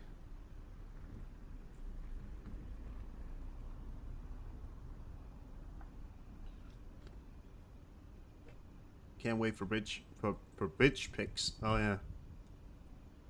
Probably gonna be supplied sometimes later today, I would say, because usually it usually takes a bit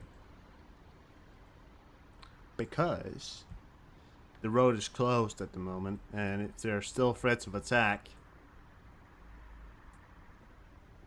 nobody's gonna go on to the bridge and take pictures, right?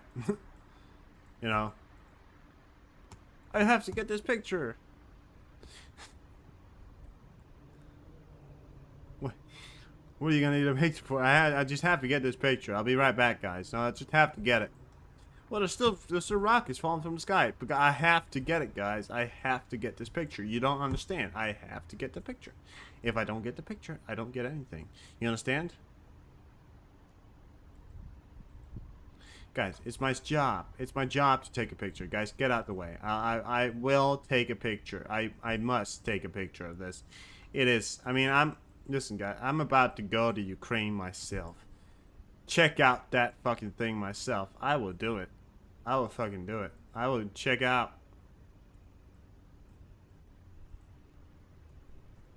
I will check it out myself.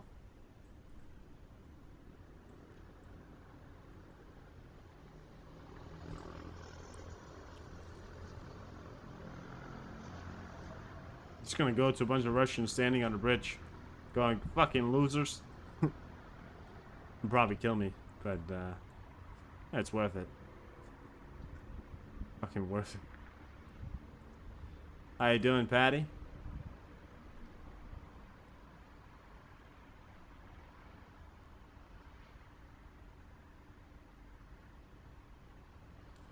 There's at least a million people trying to get pictures of it right now. Which, I mean, there's at least a million people searching and scouring the internet every second that we're talking. That's why I don't do stuff like that, because there's millions of other people that do it. So many people get the first pictures, and you just relaunch of that. I mean, why get the pictures yourself when there's a million other people that are willing to go there and get it for you? I'm doing pretty good. I can't complain.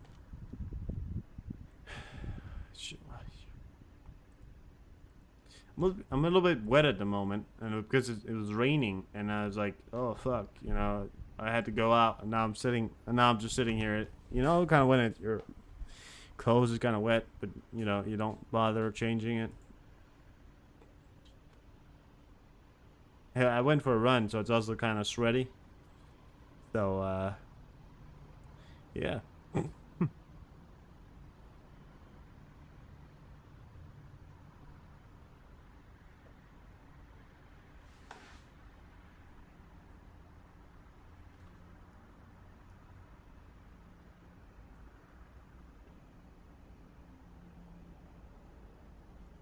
I don't get this whole, like, why is it that they want to reinstate an old president, and why is it that they want to go to war against Niger all of a sudden because of a military coup? I mean, the thing I don't get about it is that the factor is there's a lot of people, and I would say pretty much not all of them, but there's a majority of people that actually support the junta takeover. Now, I will agree to the factor that he is a military fucking warlord, right, or how you want to call it, and he's taken over a country, and that's something that obviously can't be allowed. And I can see, you know, how it's probably for the best to expel him, you know. But why reinstate the old president? I mean, he's not exactly the brightest tool out of the shit. You know, he's not exactly what I would call a leader. I mean, he's been president for more than ever. He's been a president forever. He's done nothing. The country's the 8th poorest in the world. It doesn't have an army. It basically has nothing to corroborate with. It has no fucking economic sector. I mean, its economic sector is basically fucking non-existent. It does have commercial ideas, right? But it at the same time, it doesn't exactly have any. I mean, it doesn't really have anything. 7,200 in an hour? Yeah. I think you have a problem, which... No. Just refreshes it like every... Like, give me something. Come on. Give me something.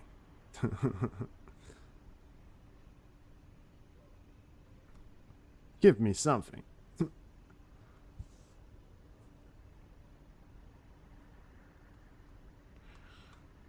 I mean, this president, right? He's not exactly what I would call the most. Yeah, every half second, yeah. I mean, he's not exactly the most brightest tool, right? I mean, he's a tool. I just don't understand why the factor is that we have to reinstate him. The other factor is that many of the people in Niger support the fucking military coup.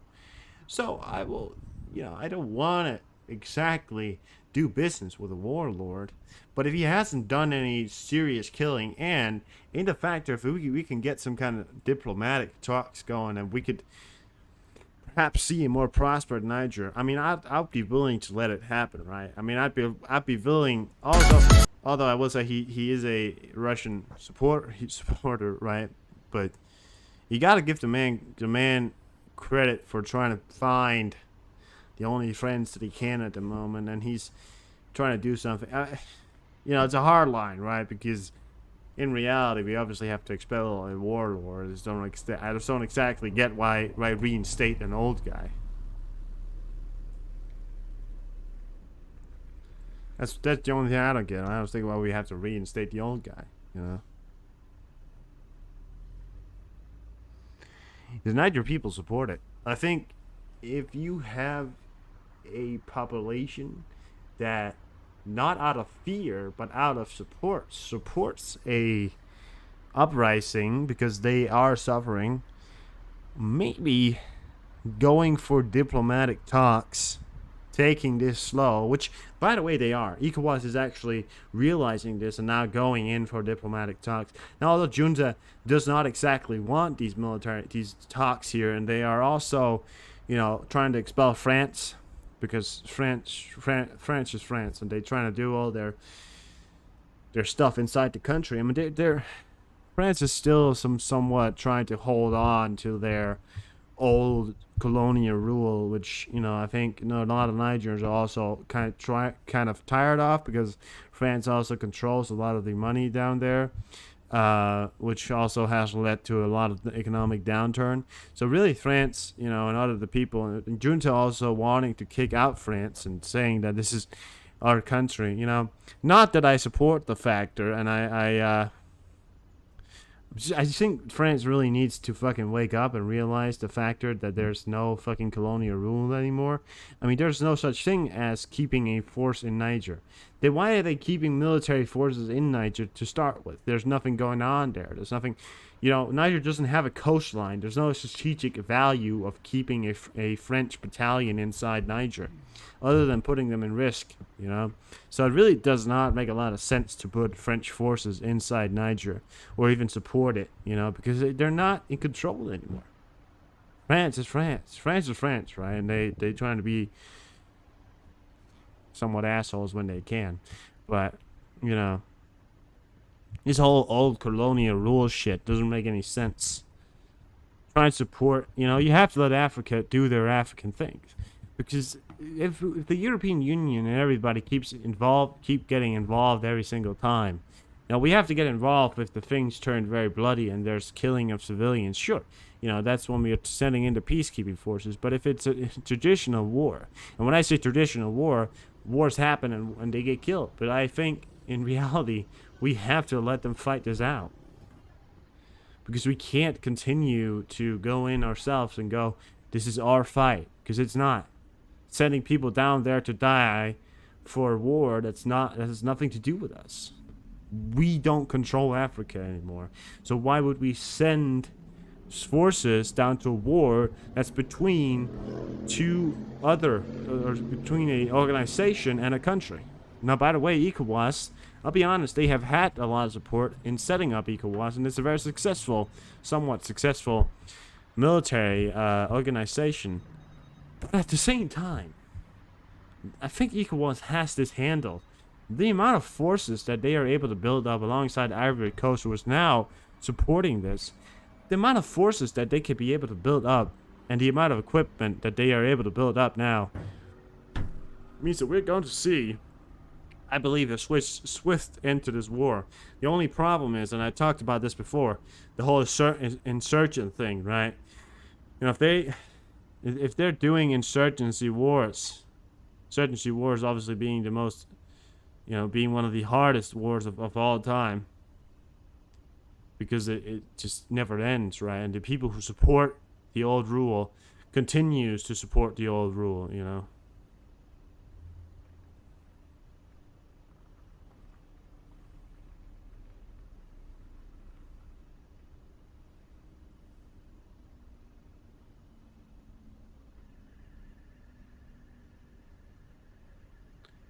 So, I mean, this is... Okay, so I'll give you a little insight on how the situation at the border of Belarus looks like at the moment. Now, this is not...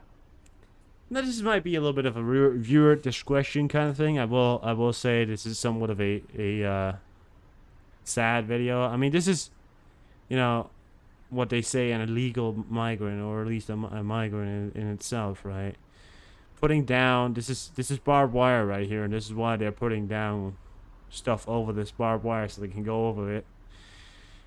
It's a very serious border. I mean, this is all barbed wire right here, and they're installing, this is cameras. They've now installed infrared cameras alongside artificial intelligence that can actually recognize it, alert forces if anything is happening. Now you'll see forces, and they're obviously pushing through this fence, and a lot of people have made holes in it. This is Polish troops right here running towards this area. They're going back now. I mean, this is the realization of what's going on here right now, and this is every second, They drop something in there, and sometimes they try and drop maybe smoke, some kind of, to try and deter the forces away, jump as quick as possible. Because Poland, they can't, while they can't deport them, deporting costs, what the fuck? Deporting does cost money, and deporting people isn't always the easiest task. Sending them back over the border is also a death sentence, so it's a hard choice, and it's a terrible thing that the Belarusians are doing, allowing these migrants to go through their country to meet a fate I would say, I mean, the chances of them going through, sure. If they manage to get through, they manage to probably get a better life, but I just, yeah, I don't see the benefits of it, you know? And the Polish people can't directly, throw them out, and that means that they have to search them, which means they have to strip them naked and sit them on the turfs, because they have to do it nowadays, because now they're afraid that Wagner is going to try and dress up as civilians. If Wagner goes over the border, that means they might try and carry some kind of explosives or things that they can use for disruption inside Belarus, you know, and they can't take this as a security risk, so they now have to strip them out. They have to take everything out, search them, and of course, it's very humiliating as being somebody who goes to try and find new life and then sits on a turf, you know, completely naked. But it's what you have to do, because otherwise, you know, you don't know who you're letting into your country. You the clothes that they are arriving in, you can't see if they're hiding something in there. And I'm not somebody who said, oh, they're from the Middle East. Obviously, they have a bomb under the West, right? No, I don't. That's not what I'm saying. Our biggest problem at the moment is that Wagner is trying to dress up as civilians, putting probably some kind of bombs, weapons, anything through the border. Now, if they get through the border, get obliged as getting through the border, smuggling things through the border, like a weapon, it's going to be a lot easier if you have Wagner forces inside Poland, operating inside Poland. You know? Smuggling things through. Terrorist attacks. And Wagner is willing to do that sort of stuff because they are terrorists. They're bullies. So now they have to be extra careful. And that's why the Belarusians are doing this. And people are calling it, you know, an inhumane. But in reality, if they don't do it, they're putting millions of people at risk. You know? They're putting at least 1,000 people. They're putting... You know, let's imagine that they want to blow up a building. Let's imagine they want to blow up a military building. Thousands of people. Hundreds of people, maybe. Well, the people, Polish people. Putting them at risk. Unnecessary risk. So, they have to do it. It's inhumane, and people might start complaining, but it's reality. They have to do it.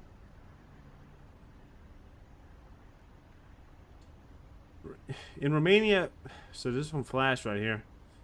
Romania will host a multi-national NATO exercise from August 14 to August 18. More than 60 pieces of equipment will be involved. 60, really? Oh, yeah, that's a lot. No, fucking Jesus. This is reported by the Romanian Ministry of National Defense. Why is it that when they do military exercises, they don't do, like, big time? I guess 60 is good enough. I guess it's a simulation, right? So they don't need maybe like 1,000 pieces. Yeah, I guess that's... No, I guess that's true.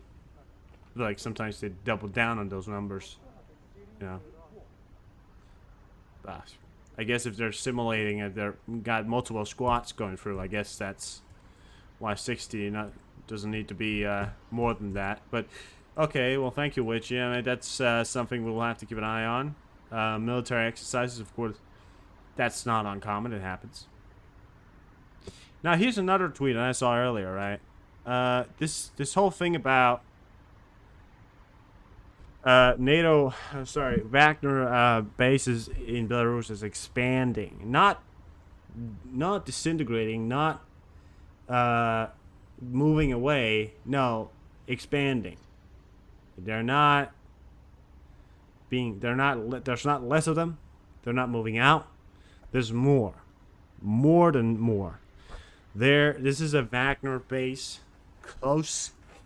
Well, in like a few miles outside of Minsk. A few miles, I mean, maybe 30 miles or something like that. But this is huge. The area scale of it is obviously taken down, but this is a tent right here. I think. Wait, is that tents? Or is that tents? Is that tents? This might be tents. This might also be tents. Or is that trucks? I think that's the tents. This is the tents, right? Probably, yeah. And I put that up against how a human is. You know, you can put a human here. Just imagine the scale of this camp at this point is quite, you know, huge. Huge camps they're putting up. So it's not disintegrating, or decreasing. It's growing. exponential. It's been continuing to grow for a long time. So, yeah. Scheiße. It happened. It's continued to happen.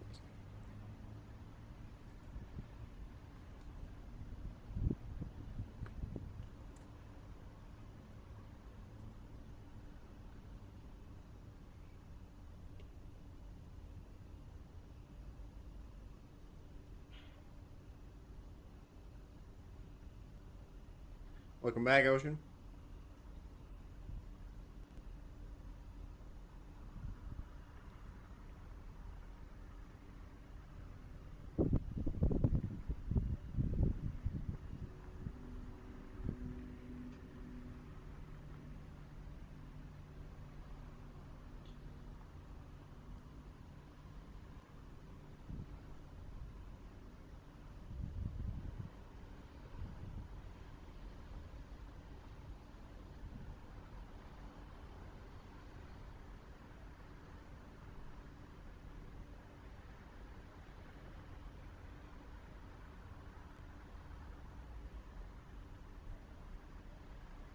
It also is saying that the 7PP no longer is dependent on the dam or the Dnieper River to actually work. So, in areas, in hindsight, that means that they don't need the fucking, dam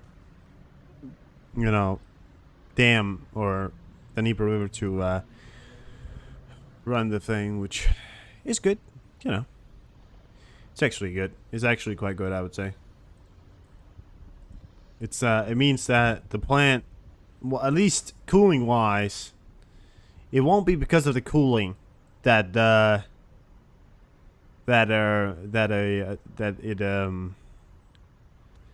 goes bankrupt, right?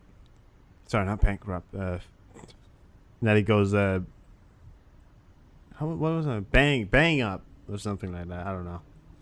Some kind of reference. I think we have an Antonov AN 148 100E going towards the Baltics, it appears. Well, when I say the Baltics, I mean this route right here. Now, you might see this, and then sometimes people always think like, what the fuck is he doing? Why is he flying that way? You can't fly there.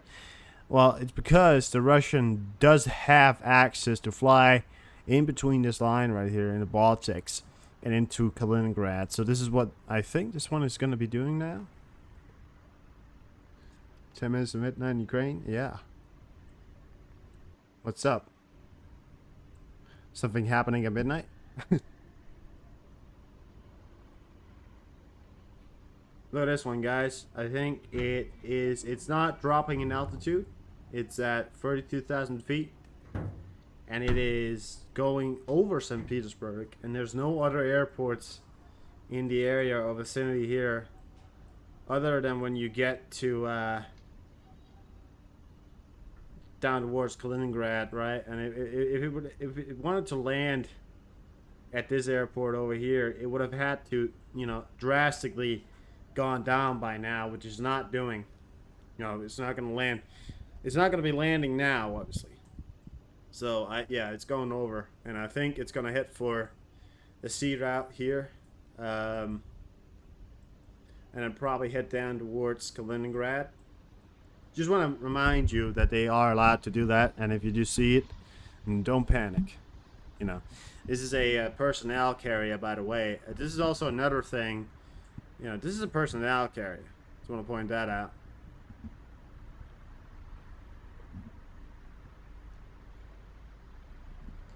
Oh yeah, the Russians. Yeah, they like to start stuff.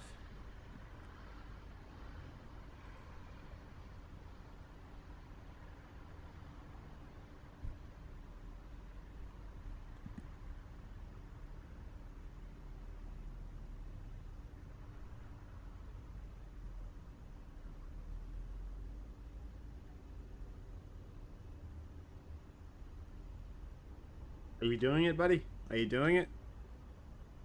Are you not doing it? Where are you going? Yeah, I think that's what he's doing.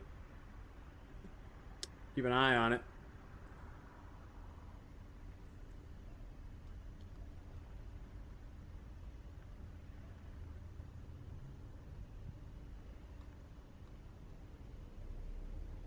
Antonov has actually been used. It's a cargo and personnel carrier or transport.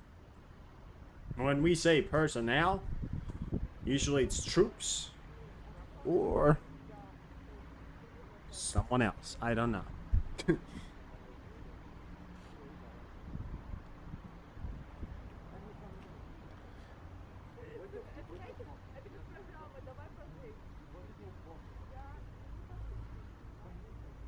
It's certainly taking a long way around, it appears.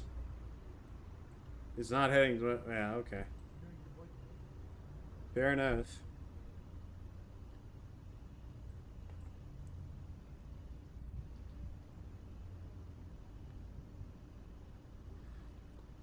Well, what the hell is it doing in... Is it going to be doing in Belarus? That's my question.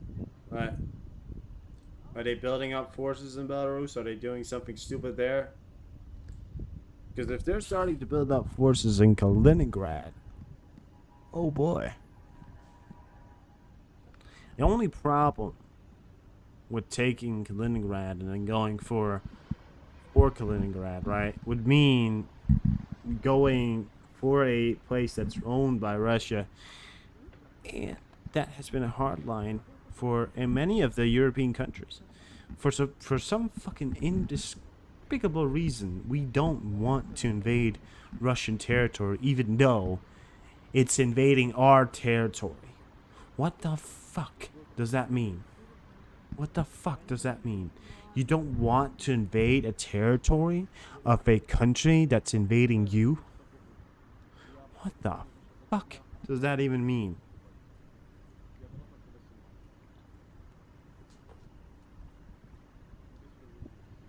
What does it mean?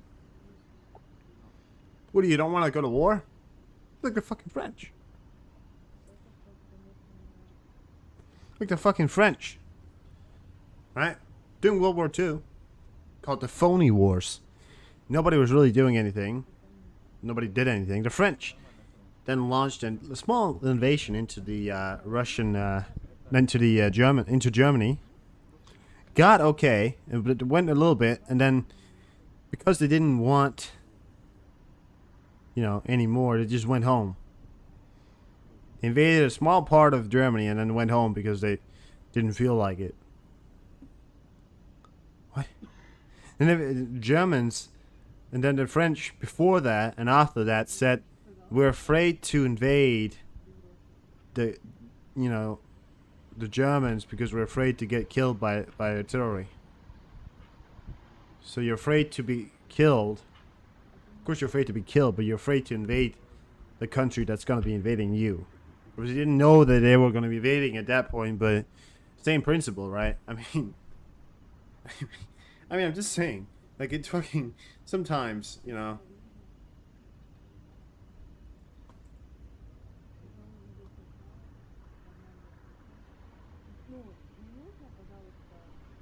They really know how to put on a show, the French. They really do.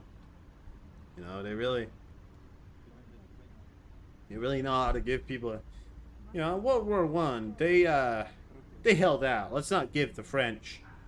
And before that, let's say Napoleon, the French once controlled fucking Europe, right? And used to have a mighty army.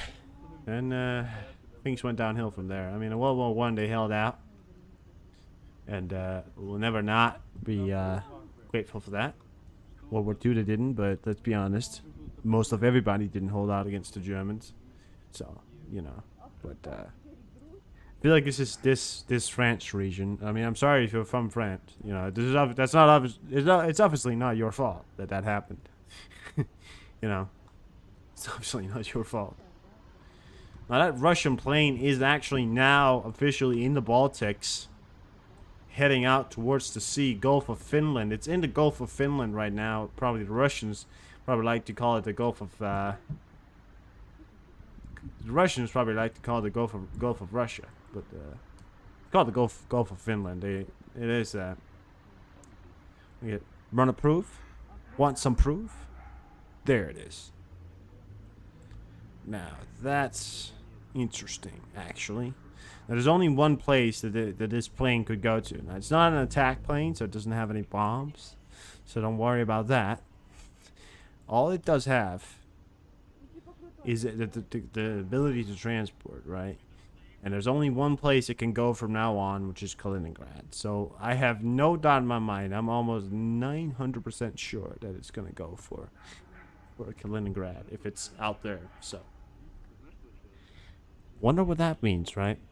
And then probably there's going to be like people now posting on like Russian plane in the Baltic, Russian plane in the Baltic, Russian plane in the Baltic. Like, there's obviously going to be people doing that at this point, right?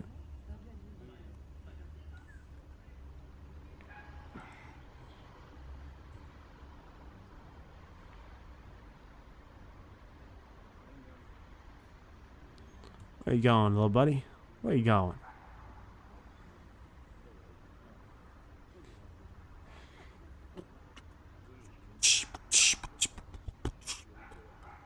Well, I am gonna end the stream, not because of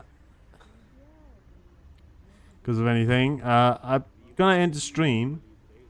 I have somebody I need to talk to, and he's been gone for a while, and I really need to talk to him.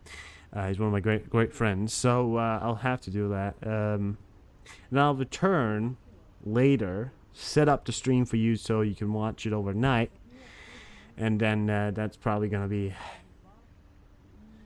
Yeah, so